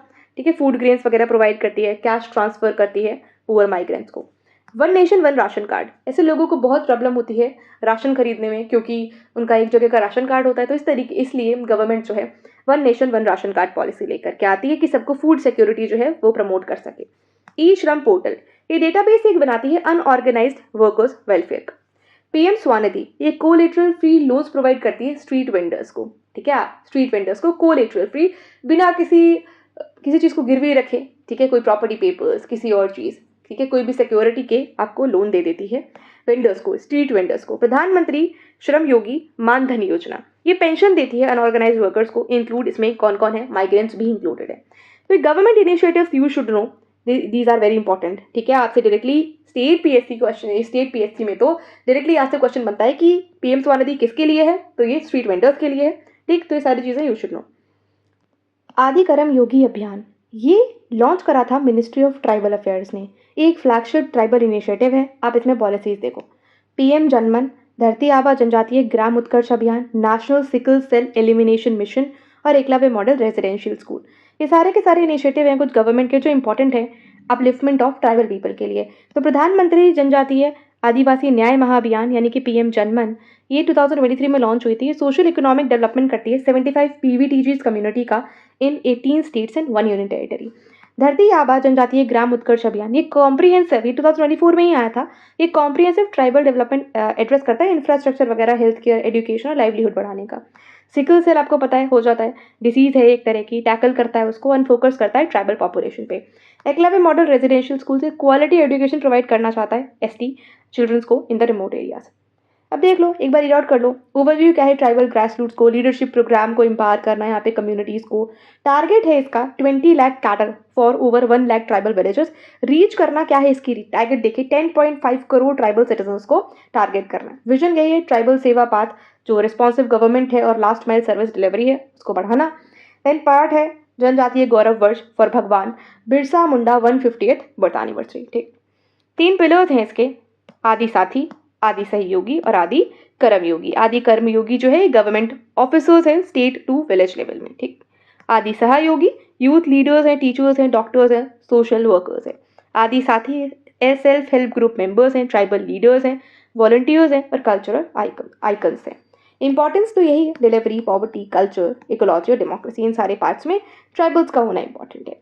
Multidisciplinary education and research empowerment in technical education. ठीक, ये एक एजुकेशन से रिलेटेड यूनियन कैबिनेट ने बजटरी सपोर्ट जो है उसे अप्रूव कर दिया। सेंट्रल सेक्टर की स्कीम है, 100% जो शेयर है that is of centre. Nodal ministries के मिनिस्ट्री ऑफ एजुकेशन ही होगी। Then Kerala becomes India's first 100% digitally literate state. सिर्फ हेडिंग ही इंपॉर्टेंट है, ठीक है। तो अचीव कर लिया है केरला ने एक status of becoming India's first 100% digital literacy वाला स्टेट। डेफिनेशन यही है कि सारे के सारे वहाँ पे जो लोग हैं डेली लाइफ में डिजिटल टेक्नोलॉजीज़ को एबिलिटी रखते हो कि उसे यूज़ कर सकें, ठीक है, डेली लाइफ में। चलिए, पॉजिटिव इम्पैक्ट तो हैं ही इसके। गवर्नमेंट सर्विसेज जैसे कि ई कॉल सेंटर्स, ठीक है, सारी चीज़ों में इन्हांस करता है इनको, ठीक है। कनेक्टिविटी प्रोवाइड करता है, डेमोक्रेसी, इंक्लूजन है, बहुत सारे लोग कर सकते हैं डायरेक्ट बेनिफिट ट्रांसफर्स में, यूपीआई में, फाइनेंशियल स्कीम्स में। स्किल्स भी प्रमोट करेगा, अगर आप मोबाइल चलाना सीखेंगे, डिजिटली लिटरेट होंगे तो आप सारी चीज़ें आसानी से समझ जाएंगे। रजिस्ट्रार जनरल ऑफ इंडिया, जो रजिस्ट्रार जनरल ऑफ इंडिया है, इन्होंने पूछा है स्टेट से कि भाई एक step towards low achieving universal registration of birth and death. एक रजिस्ट्रेशन अच्छे से होना चाहिए, कितने लोगों का जन्म हुआ वहाँ पे, कितने लोगों की मृत्यु हुई, ठीक है। अपॉइंट कैसे होते हैं रजिस्ट्रार जनरल ऑफ इंडिया, तो registration of under the registration of birth and death act 1969, ठीक, मिनिस्ट्री ऑफ होम अफेयर्स के अंतर आते हैं। चलिए, साइंस एंड टेक से important question. Space program in India, ठीक, हमारा टारगेट है आपको पता है विकसित भारत @2047। तो इसमें जो साइंस सेक्टर है, स्पेस सेक्टर है, that is also a critical thing. आपको पता होना चाहिए यहाँ पे कि एसडीजी हमारे पास भले ही 17 है, बट उसमें स्पेस रिसर्च को लेकर के कोई भी एसडीजी नहीं है, ठीक है। ये दिस इज वेरी कॉमन और आपको याद होना चाहिए कि स्पेस रिसर्च को लेकर के कोई भी हमारा एसडीजी नहीं है। तो लोकसभा ने डिस्कस करा है critical role of the space program for Viksit Bharat bye 2047। क्या है आपको पता है, एक्सियोम 4 मिशन था, उसमें हमारे जो इंडियन है शुभांशु शुक्ला, उनकी ट्रिप हुई थी वहाँ पे। ये सिंबलाइज करता है कि विश्व बंधु भारत, इंडिया क्या है, विश्व बंधु भारत है। अब इंडिया का गगनयान मिशन है, इंडिया अपना स्पेस स्टेशन बनाना चाहता है, ठीक है, उसके भी टारगेट्स हैं। प्रोफाइल है, इंडिया फर्स्ट ISS एस्ट्रोनॉट बन चुके हैं Shubhanshu Shukla, international space station पे जाने वाले। सेकंड है स्पेस पे जाने वाले आफ्टर राकेश शर्मा जो 1984 में गए थे। कुछ चैलेंजेस हैं, कुछ स्पेस बेस्ड सोल्यूशंस भी हैं, जैसे कि एग्रीकल्चर में आप इनसैट 3DR रिसोर्स आज की कुछ सैटेलाइट है, ठीक है। इंफ्रास्ट्रक्चर में PM गति शक्ति जो कि इसरो इमेजरी यूज़ करती है। अगर आप सैटेलाइट से कुछ चीज़ें देखते हैं तो वो काफ़ी बेनिफिशियल होता है कुछ R&D करने के लिए, ठीक है। ऑटोनॉमी में आप देखिए नाविक इंडिजिनियस नेविगेशन सिस्टम है हमारा, जैसे आप GPS यूज़ करते हैं, ठीक है, उसी तरह से नाविक है। चलिए, लीडरशिप है, साउथ एशिया सैटेलाइट है, जैसे कि GSAT-9 एंड नाविक फॉर नेबर्स, हम अपने नेबर्स जो हैं हमारे उनको भी प्रोवाइड करते हैं इसका एक्सेस। इंडिया की स्पेस पॉलिसी है 2023 की, प्रमोट करता है private sector in space economy, private sector का स्पेस में, ठीक है। इंडिया के कुछ स्पेस माइलस्टोन है, ठीक है। रिसेंट का आप देखिए 2025 में Indian astronaut international space station पे पहुंचे हैं शुभांशु शुक्ला एक्सियोम 4 मिशन पे। फिर 2023 में हमारा चंद्रयान 3 जो था वो सक्सेसफुली मून के साउथ पोल पे लैंड करता है। क्या आपको पता है कि उस पॉइंट का नाम क्या रखा गया है, ठीक है। 2013 में हमारा mom mission Mars orbiter mission launch होता है, ये भी सक्सेसफुल था। कुछ इमेजेस भेजते हैं, रिसर्च कर सकते हैं ताकि हम मार्स के बारे में। 2008 में हमारा चंद्रयान 1, 1980 में SLV, ठीक है, सक्सेसफुली प्लेस करता है Rohini RS in the orbit, and ये सारी चीज़ें आप रीड आउट कर सकते हो। India first commercial EO earth observation satellite constellation. Pixel space India एक कंसोर्टियम लेड करता है जिसने जीता है in space proposal for India first fully indigenous commercial earth observation satellite EOSS, earth observation satellite system. Pixel space, ठीक है, India एक in space proposal है, इंडिया का पहला इंडिजिनियस स्वदेशी कमर्शियल, ठीक है, प्राइवेट कंपनी है, कमर्शियल, ठीक है। ये कंप्राइज करता है प्योर साइड स्पेस, ठीक है, आपको पता है ध्रुव स्पेस में रिसर्च करने की बात करी गई है ओवरऑल। पीपीपी मॉडल पे काम करता है, पब्लिक प्राइवेट पार्टनरशिप है, प्राइवेट सेक्टर डिजाइन ऑपरेट कर सकते हैं, गवर्नमेंट कुछ सपोर्ट प्रोवाइड करती है, फंडिंग देख लेना, इतना इंपॉर्टेंट नहीं है। अब अर्थ ऑब्जर्वेशन सैटेलाइट EOS होता क्या है? इसको हम लोग अर्थ रिमोट सेंसिंग सैटेलाइट्स के नाम से भी जानते हैं, ठीक। ये किस लिए बनती है? ये इसलिए बनती है कि हम कुछ इन्फॉर्मेशन कलेक्ट कर सकें, जो भी एक्टिविटीज़ है अर्थ की, नेचुरल और आर्टिफिशियल, ठीक है, including the physical, chemical, biological और ह्यूमन सिस्टम्स को। अर्थ sciences, environment, wild life, disaster management में हम इनका यूज़ कर सकते हैं। इसरो का फोकस है, आपको पता है, इनेबल करता है एडवांस्ड मिशन आत्मनिर्भर भारत के लिए, ठीक है, हम इस चीज़ में खुद ही इंडिजिनियसली सेल्फ सफिशिएंट हो, ठीक है। देन गवर्नमेंट इनिशिएटिव है, कुछ प्रमोट करता है private sector participation space sector में, जैसे कि इन स्पेस 2020 में एजेंसी है प्राइवेट पार्टिसिपेशन के लिए। स्पेस पॉलिसी 2023 की, ये रेगुलेट करती है clarity, venture funds, tech transfer और FDI। 100% FDI जो है स्पेस सेक्टर में अलाउ है। इसरो इनॉग्रेट करता है होप एनालॉग मिशन इन सोकर वैली लद्दाख। पहली बात तो सोकर वैली जो है वो लद्दाख में है, you should know. HOPE mission का full form Himalayan outpost for planetary exploration. यहाँ की जो आपको कंडीशंस देखने को मिलती हैं वो कुछ इसी तरीके की कंडीशन है जो आपको स्पेस में देखने को मिलती हैं, ठीक है। Space like condition on earth to aid research for future interplanetary mission. यहाँ पे आप जाकर के रिसर्च कर सकते हैं सोकर वैली में, ठीक है, होप मिशन के, ठीक है, होप मिशन में Himalayan outpost for planetary exploration. ये हैबिटेट मॉड्यूल है, क्रू वगैरह रह सकता है यहाँ पे, इनको सारी यूटिलिटीज़ वगैरह प्रोवाइड करी जाती हैं। इसरो का ह्यूमन स्पेस फ्लाइट सेंटर, ठीक है, लेड कर रहा है इसे। ऑब्जेक्टिव यही है कि मून मार्स की कंडीशन को पढ़ें, समझें, टेस्ट करें ह्यूमन सर्वाइवल, हेल्थ और इक्विपमेंट वगैरह को। अब Indian human space flight program Gaganyaan, ठीक है, गगनयान में ह्यूमंस जाएंगे। ऑब्जेक्टिव क्या है? ह्यूमन स्पेस फ्लाइट कैपेबिलिटी को डिमॉन्स्ट्रेट करना। किससे जाएंगे? LVM-3, ठीक है, लॉन्च व्हीकल मार्क 3 रॉकेट से। भाई मेजर माइलस्टोन जो प्लान करे गए हैं, एयर ड्रॉप टेस्ट करेंगे, जाएंगे तो वापस भी आएंगे ना, ठीक है, पैराशूट वगैरह से आएंगे। टेस्ट करना व्हीकल को, पैड अबॉर्ड टेस्ट, अनमैन्ड फ्लाइट्स और मैन्ड फ्लाइट्स। पहले तो टेस्ट होगा, उसके बाद ही तो डायरेक्टली भेजेंगे, डायरेक्टली ह्यूमन को नहीं भेजेंगे, पहले कुछ टेस्ट कंडक्ट कराए जाएंगे, अनमैन्ड फ्लाइट होगी। इसरो का heaviest rocket lunar module launch vehicle to be ready by 2035। Target है आज से 10 साल बाद का, 2035 तक का lunar module launch vehicle. Lunar कुछ भी लूनर है तो मतलब मून से रिलेटेड है, ठीक है। डिजाइन किस लिए? इनहांस करने के लिए NGLV, ठीक है, next generation launch vehicle, 40 story building. Lunar mission इसमें इंक्लूड क्या कर रहा है? India first human mission by 2040। India का पहला ह्यूमन मिशन जाएगा 2040, लूनर मतलब मून पे। अब PSLV GSLV ये सारी चीज़ें आप पढ़ सकते हो यहाँ पे। अब इसकी इंपॉर्टेंट क्या चीज़ है ना, जो UPSC में आपसे पूछेगा कि इसमें कितने स्टेजेस का फ्यूल प्रोपेलेंट है। देखो, लिक्विड प्रोपेलेंट है फर्स्ट 2 स्टेजेस में, और क्रायोजेनिक प्रोपेलेंट है 3rd स्टेज में। तो इसमें 3 स्टेजेस है। पहली बात तो पहली 2 स्टेजेस में आपको लिक्विड प्रोपेलेंट देखने को मिलेगा, फिर 3rd स्टेज में आपको क्रायोजेनिक प्रोपेलेंट देखने को मिलेगा, ठीक। EUAI code of practice on GPI, ठीक है, आपको पता है 26 टेक जाइंट्स है, जिनमें से कुछ Amazon, गूगल, माइक्रोसॉफ्ट वगैरह है, ठीक है। ये AI पे साइन वगैरह कर लिया इन्होंने treaty. World first comprehensive AI law लाने की बात करी जा रही है। बस ब्रेन कंप्यूटर इंटरफेस, भाई स्टैनफोर्ड साइंटिस्ट ने कुछ डेवलप कर लिया है, password protected brain computer interface. कुछ ज़्यादा इंपॉर्टेंट नहीं है आपके एग्जाम पॉइंट ऑफ व्यू से, बस इतना देख लेना कि कंसर्न है इसके कुछ, जैसे कि साइबर सिक्योरिटी, ब्रेन टैप कर सकते हैं, माइंड को कंट्रोल कर सकते हैं, प्राइवेसी में हिंड्रेंस है, ठीक है, सेफ गार्ड करना मुश्किल हो जाएगा, लेकिन लिबर्टी वगैरह थ्रेट है आपकी मेंटल ऑटोनॉमी पे, हेल्थ पे, रेगुलेटरी कॉस्ट भी बहुत ज़्यादा है। एनुअल फास्टैग पासेस, आपको पता है गाड़ी में फास्टैग वगैरह का यूज़ होता है, ठीक है, जब आप टोल वगैरह से क्रॉस करते हो तो उसके लिए एक एनुअल पास लाया गया था, मिनिस्ट्री ने लॉन्च करा गया था एनुअल पास 3000 रुपीज़ का for a year 200 toll plaza cross करने के लिए, ठीक है। RFID पे बेस्ड है, ये आपको पता होना चाहिए। जो फास्टैग है वो हमारा RFID पे बेस्ड होता है, ठीक है, अकाउंट्स वगैरह से कट हो जाएगा। जो RFID है वो यूज़ करता है टैग्स, रीडर्स, रेडियो वेव्स वगैरह, शॉर्ट रेंज कम्युनिकेशन के लिए। किसके? शॉर्ट रेंज कम्युनिकेशन के लिए फास्टैग आपका पास से टैप होता है, दूर से ही नहीं हो जाता, बहुत दूर से आप 1-2 किलोमीटर से नहीं ट्रैक हो जाता है, जब आप थोड़ा सा पास में पहुंचते हो तब हो पाता है, ठीक है। मैनेजमेंट आपको पता है NPCI और NHAI करती है, ठीक है, national highways authority of India. Then Maharashtra का इतना हमारे लिए इंपॉर्टेंट नहीं है यहाँ पे। श्रेष्ठ इनिशिएटिव, देखो पहली बात तो ये हेल्थ से रिलेटेड है, तो फुल फॉर्म पढ़ो, health state health regulatory excellence index. ये इंडेक्स है, स्ट्रेंथन करने की बात करता है ड्रग रेगुलेटरी सिस्टम को, प्रपोज किसने करा है? तो central drug standard control organisation ने करा है। इसका एम है इनहांस करना जो ड्रग रेगुलेटरी प्लेटफॉर्म्स है उनकी सेफ्टी, क्वालिटी वगैरह को देखने के लिए। बेस्ड है HR पे, इंफ्रास्ट्रक्चर पे, लाइसेंस पे, सर्वेलेंस पे एंड रिस्पॉन्सिवनेस पे। चलिए कल्चर के बारे में बात करते हैं। कल्चर से कुछ इंपॉर्टेंट करंट अफेयर्स हैं हमारे पास, जैसे कि गोस्वामी तुलसीदास, इनकी 500th बर्थ एनिवर्सरी थी। ठीक है, एक क्वेश्चन स्टेट PSC में बड़ा आता है, इनका ओरिजिनल नेम क्या था? तो इनका रियल नेम था राम बोला दुबे। क्या नाम था? राम बोला दुबे। कई बार UP PSC के प्रीलिम्स में एक क्वेश्चन आ जाता है कि इनका जन्म कहाँ पे हुआ। तो इनका बर्थ होता है राजापुर विलेज। इतना मत याद रखो, ये याद रखो कि बांदा डिस्ट्रिक्ट में होता है, क्योंकि उत्तर प्रदेश में हो रहा है, that's why it is important. तो बांदा में हो रहा है उत्तर प्रदेश में। राम बोला दुबे इंपॉर्टेंट है। फादर मदर का नाम भी देख लो, आत्माराम, और मदर का नाम है हुलासी। टीचर इनके इंपॉर्टेंट है श्री नरहरि दास जी। ठीक है, जो नरहरि दास जी हैं वो तुलसीदास के टीचर हैं।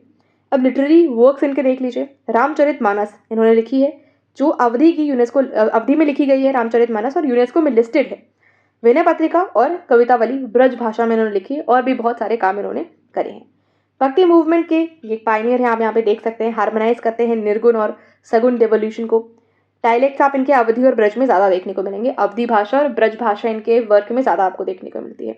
संकट मोचन टेम्पल वाराणसी में है। रामलीला जो कि बेस्ड है रामचरितमानस पे।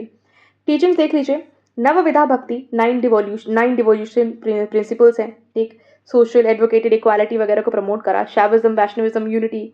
ठीक है, अद्वैत फिलोसफी के हैं ये, एम्ब्रेस करते हैं। Formless Ramayana, monism. ठीक, चलिए अब कंटेम्प्रेरी एक बार देख लो कि गोस्वामी तुलसीदास के कंटेम्प्रेरी कौन कौन थे। एक बड़ा इंपॉर्टेंट क्वेश्चन आता है कि अकबर, ठीक है, गोस्वामी तुलसीदास के मुगल एम्परर कौन कंटेम्प्रेरी थे? तो ही वॉज अकबर। अकबर जो थे वो तुलसीदास के कंटेम्प्रेरी थे। बाकी आपको क्या काम करना है, आपको एक बार रीड आउट करना है यहाँ पे कि और कौन कौन कंटेम्प्रेरी थे गोस्वामी तुलसीदास के। ठीक है, कि महाराष्ट्र में कई बार आ सकता है कि संत एकनाथ, तुकाराम, ये जो प्रोमिनेंट आपको महाराष्ट्र में देखने को मिलते हैं भक्ति मूवमेंट से, ये तुलसीदास के कंटेम्प्रेरी थे। ठीक, चलिए 100 ईयर्स हो गए काकोरी ट्रेन एक्शन प्लान के। 2025 में काकोरी ट्रेन एक्शन प्लान के 100 ईयर्स हो चुके हैं। अब कब हुआ था?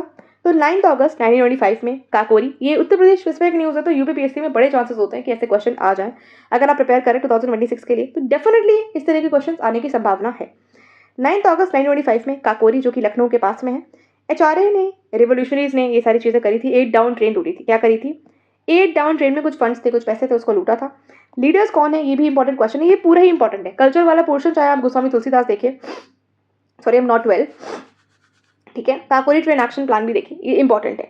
तो राम प्रसाद बिस्मिल, अशफाकुल्ला खान, चंद्रशेखर आज़ाद, रोशन सिंह और भी बहुत सारे लोग थे। ठीक है, ब्रिटिश रिस्पॉन्स आपको पता है, मैन हंट, इन 40 लोगों को अरेस्ट वगैरह करने के लिए, फिर देवर सेंटेंस टू डेथ। ठीक है, बिस्मिल, जो राम प्रसाद बिस्मिल हैं, अशफाकुल्ला खान, राजेंद्र लहरी, रोशन सिंह, इनको डेथ पेनल्टी मिल गई थी। न्यू जनरेशन इन रिवोल्यूशनरी से बहुत ज़्यादा इंस्पायर होते हैं, भगत सिंह जैसे कि लोग इनसे इंस्पायर होते हैं। ठीक है, यूनिटी, अवेयरनेस, शिफ्ट, लेगेसी, सारी चीज़ें। देन HRA एंड HSRA, तो HRA जो है that is Hindustan Republican association, 924 में बनती है। प्रिंसिपल इसका यही था कि इंडिया को एक फेडरल रिपब्लिक बनाना है। ऑर्गेनाइजेशन है कि ड्राफ्ट करो एक कॉन्स्टिट्यूशन, जो कि येलो पेपर पे, ये सारी चीज़ें। टाइटल रिवॉल्यूशनरी, ठीक है, रिवॉल्यूशनरी ऑर्गेनाइजेशन है। ठीक, हिंदुस्तान सोशलिस्ट रिपब्लिकन एसोसिएशन 1928 में बनती है। हिस्ट्री में पढ़ेंगे जब, मॉडर्न हिस्ट्री में स्पेक्ट्रम आपको पढ़ाने जा रही हूँ, सारी चीज़ें मैं आपको से बताऊंगी। इनके लीडर्स कौन थे, कैसे कैसे इवोल्यूशन होता है मॉडरेट फेज से एक्सट्रीमिस्ट फेज में, देन रिवोल्यूशनरी फेज में आज़ादी किस तरह से मिलती है भारत को। गैलेंट्री अवार्ड्स कुछ मिले हैं। ठीक, 127 gallantry awards for 40 distinguished service में मिले हैं, प्रेसिडेंट ने दिए हैं। Is it possible for you to remember 127 gallantry awards and 40 distinguished service awards? It's not possible. पर आप स्टेट PSC के लिए इतना तो याद रख सकते हो कि 127 मिले और 40 मिले, दैट्स इट। कौन देता है? तो प्रेसिडेंट देते हैं, हमारे प्रेसिडेंट साहिबा, प्रेसिडेंट साहिब जो भी होते हैं वो देते हैं। मिनिस्ट्री कौन सी है? मिनिस्ट्री ऑफ डिफेंस रिकमेंडेशंस करती है बायानुअली। अब हिस्ट्री से पॉइंट ऑफ व्यू से क्वेश्चन बनता है, परमवीर चक्र हो, महावीर चक्र हो और वीर चक्र हो, इफेक्टिव कब से थे? 1947 से 1950 में आते हैं। अशोक चक्र सीरीज जो है दैट वाज इंस्टीट्यूटेड इन 1952। ठीक है, देख लो यहाँ पे वॉर टाइम के लिए परमवीर चक्र, महावीर चक्र, वीर चक्र दिया जाता है, और परमवीर चक्र जो है वो हाईएस्ट मिलिट्री डेकोरेशन है। ठीक, महावीर चक्र सेकंड है और वीर चक्र थर्ड है। पीस टाइम के लिए, ठीक है, शांति के टाइम के लिए, तो युद्ध के टाइम के लिए है। पीस टाइम के लिए अशोक चक्र, परमवीर चक्र के ही आपको इक्विवेलेंट देखने को मिलता है। कीर्ति चक्र महावीर चक्र के और शौर्य चक्र वीर चक्र के इक्विवेलेंट है कि आर्म्ड फोर्सेस, पुलिस और सिविलियंस को भी मिलता है। ठीक है, और ये भी ऑल रैंक्स सिविलियंस अंडर जो भी आर्म्ड फोर्सेस हैं। कॉमनवेल्थ गेम्स, यूनियन कैबिनेट ने अप्रूव कर दिया इंडिया की बिड। 2030 में हम कॉमनवेल्थ गेम्स जो है होस्ट करने जा रहे हैं अहमदाबाद में। गुजरात के अहमदाबाद में 2030 में कॉमनवेल्थ गेम्स हम होस्ट करने जा रहे हैं। मल्टी स्पोर्ट टैलेंट होता है, एवरी 4 ईयर्स होता है। ऐसा नहीं है कि हम पहली बार करने जा रहे हैं, दिल्ली में भी हुए थे पहले कॉमनवेल्थ गेम्स। ठीक है, हिस्ट्री क्या है, हैमिल्टन कनाडा में 1930 में पहली बार कॉमनवेल्थ गेम्स होते हैं। 19 कहाँ होते हैं, 2010 में दिल्ली में होते हैं। ठीक है, 2010 में दिल्ली में होते हैं। आपने देखा होगा दिल्ली में अगर आप घूमते हो तो जो इसका मास्कॉट था ना, ठीक है, वो बड़ा ही फेमस था और बहुत ही क्यूट था। अर्लियर नेम्स आप देख लो इसके एक बार। मेंबर्स है इसके 56 कंट्रीज हैं, इंडिया ऑब्वियसली मेंबर है। रिसेंट में 2022 में 3 साल पहले गैबोन और टोगो, ठीक है, ये अफ्रीकन नेशंस हैं, ये ज्वाइन करते हैं कॉमनवेल्थ को। विठल भाई पटेल जो है वो वल्लभ भाई पटेल के ब्रदर हैं। इनको 100 ईयर्स हो गए। First elected Indian president of the central legislative assembly elect हुए, अगस्त 1925 में इलेक्ट हुए थे। इसके 100 साल हो चुके हैं। बर्थ इनका नादियाद गुजरात में होता है। एल्डर ब्रदर हैं सरदार वल्लभ भाई पटेल के। आज जब मैं वीडियो रिकॉर्ड कर रही हूँ तो आज नेशनल यूनिटी डे है। नेशनल यूनिटी डे किस लिए मनाते हैं, 31 अक्टूबर को मनाते हैं पहली बात तो, और सरदार वल्लभ भाई पटेल की बर्थ एनिवर्सरी है। पॉलिटिकल लीडर थे, लॉयर थे, सोशल रिफॉर्मर थे। इनको ही इंडिया को, जो आप प्रेजेंटली यूनाइटेड इंडिया देखते हो, इनको ही श्रेय दिया जाता है, क्रेडिट दिया जाता है। स्वराज पार्टी, ठीक है, तो विठल भाई पटेल विद मोतीलाल नेहरू एंड चित्तरंजन दास को फाउंडेड स्वराज पार्टी 1922। मेयर भी रह चुके हैं ये बॉम्बे म्यूनिसिपल कॉर्पोरेशन के 1923 से लेकर के 1925 तक। नेशनल फिल्म अवार्ड, ठीक है, अवार्ड सेक्शंस में आप देखिए दादा साहब फाल्के अवार्ड इंपॉर्टेंट होता है क्योंकि ये हाईएस्ट सिनेमा अवार्ड है, जब 1969 से इनिशिएट करा गया था। एथिक्स के मैंने आपको बताया हम स्टडी नहीं कर रहे हैं। एथिक्स क्यों नहीं कर रहे हैं, क्योंकि इसमें जो केस स्टडीज हैं, आप पहले तो PYQs वाली केस स्टडी सॉल्व करो। एथिक्स में आपको इकट्ठे पूरे साल का एथिक्स में आपको एक साथ करा दूंगी, ठीक है, जो भी पूरी मंथली मैगजीन्स हैं इनके एथिक्स में एक साथ कराऊंगी। भले मुझे 2-3 लेक्चर्स लगेंगे, बड़े 2-3 घंटों के, मैं आपको समझा दूंगी। ठीक, तो एथिक्स वाला पोर्शन हम नहीं कर रहे हैं, इसके बाद और कुछ पोर्शन बच नहीं रहा है। So will end up this video. यहाँ पे हमने culture, science and tech, social issues और इन्वायरमेंट के करंट अफेयर्स पढ़े। अगर आपको वीडियो पसंद आए, you can subscribe to the channel, like the video and share with the friends. Telegram channel आप ज्वाइन कर सकते हैं किसी भी अपडेट्स के लिए, PDF वगैरह के लिए। एंड पढ़ते रहिए क्योंकि एग्जाम बहुत नज़दीक आ रहा है। ठीक है, जो भी आप एग्जाम देने जा रहे हैं नज़दीक ही है, क्योंकि अगर आप डे बाय डे नहीं पढ़ेंगे तो फिर दिन घटते जाएंगे, एग्जाम नज़दीक आता रहेगा। Bye bye, take care, all the very best, will see in the next video.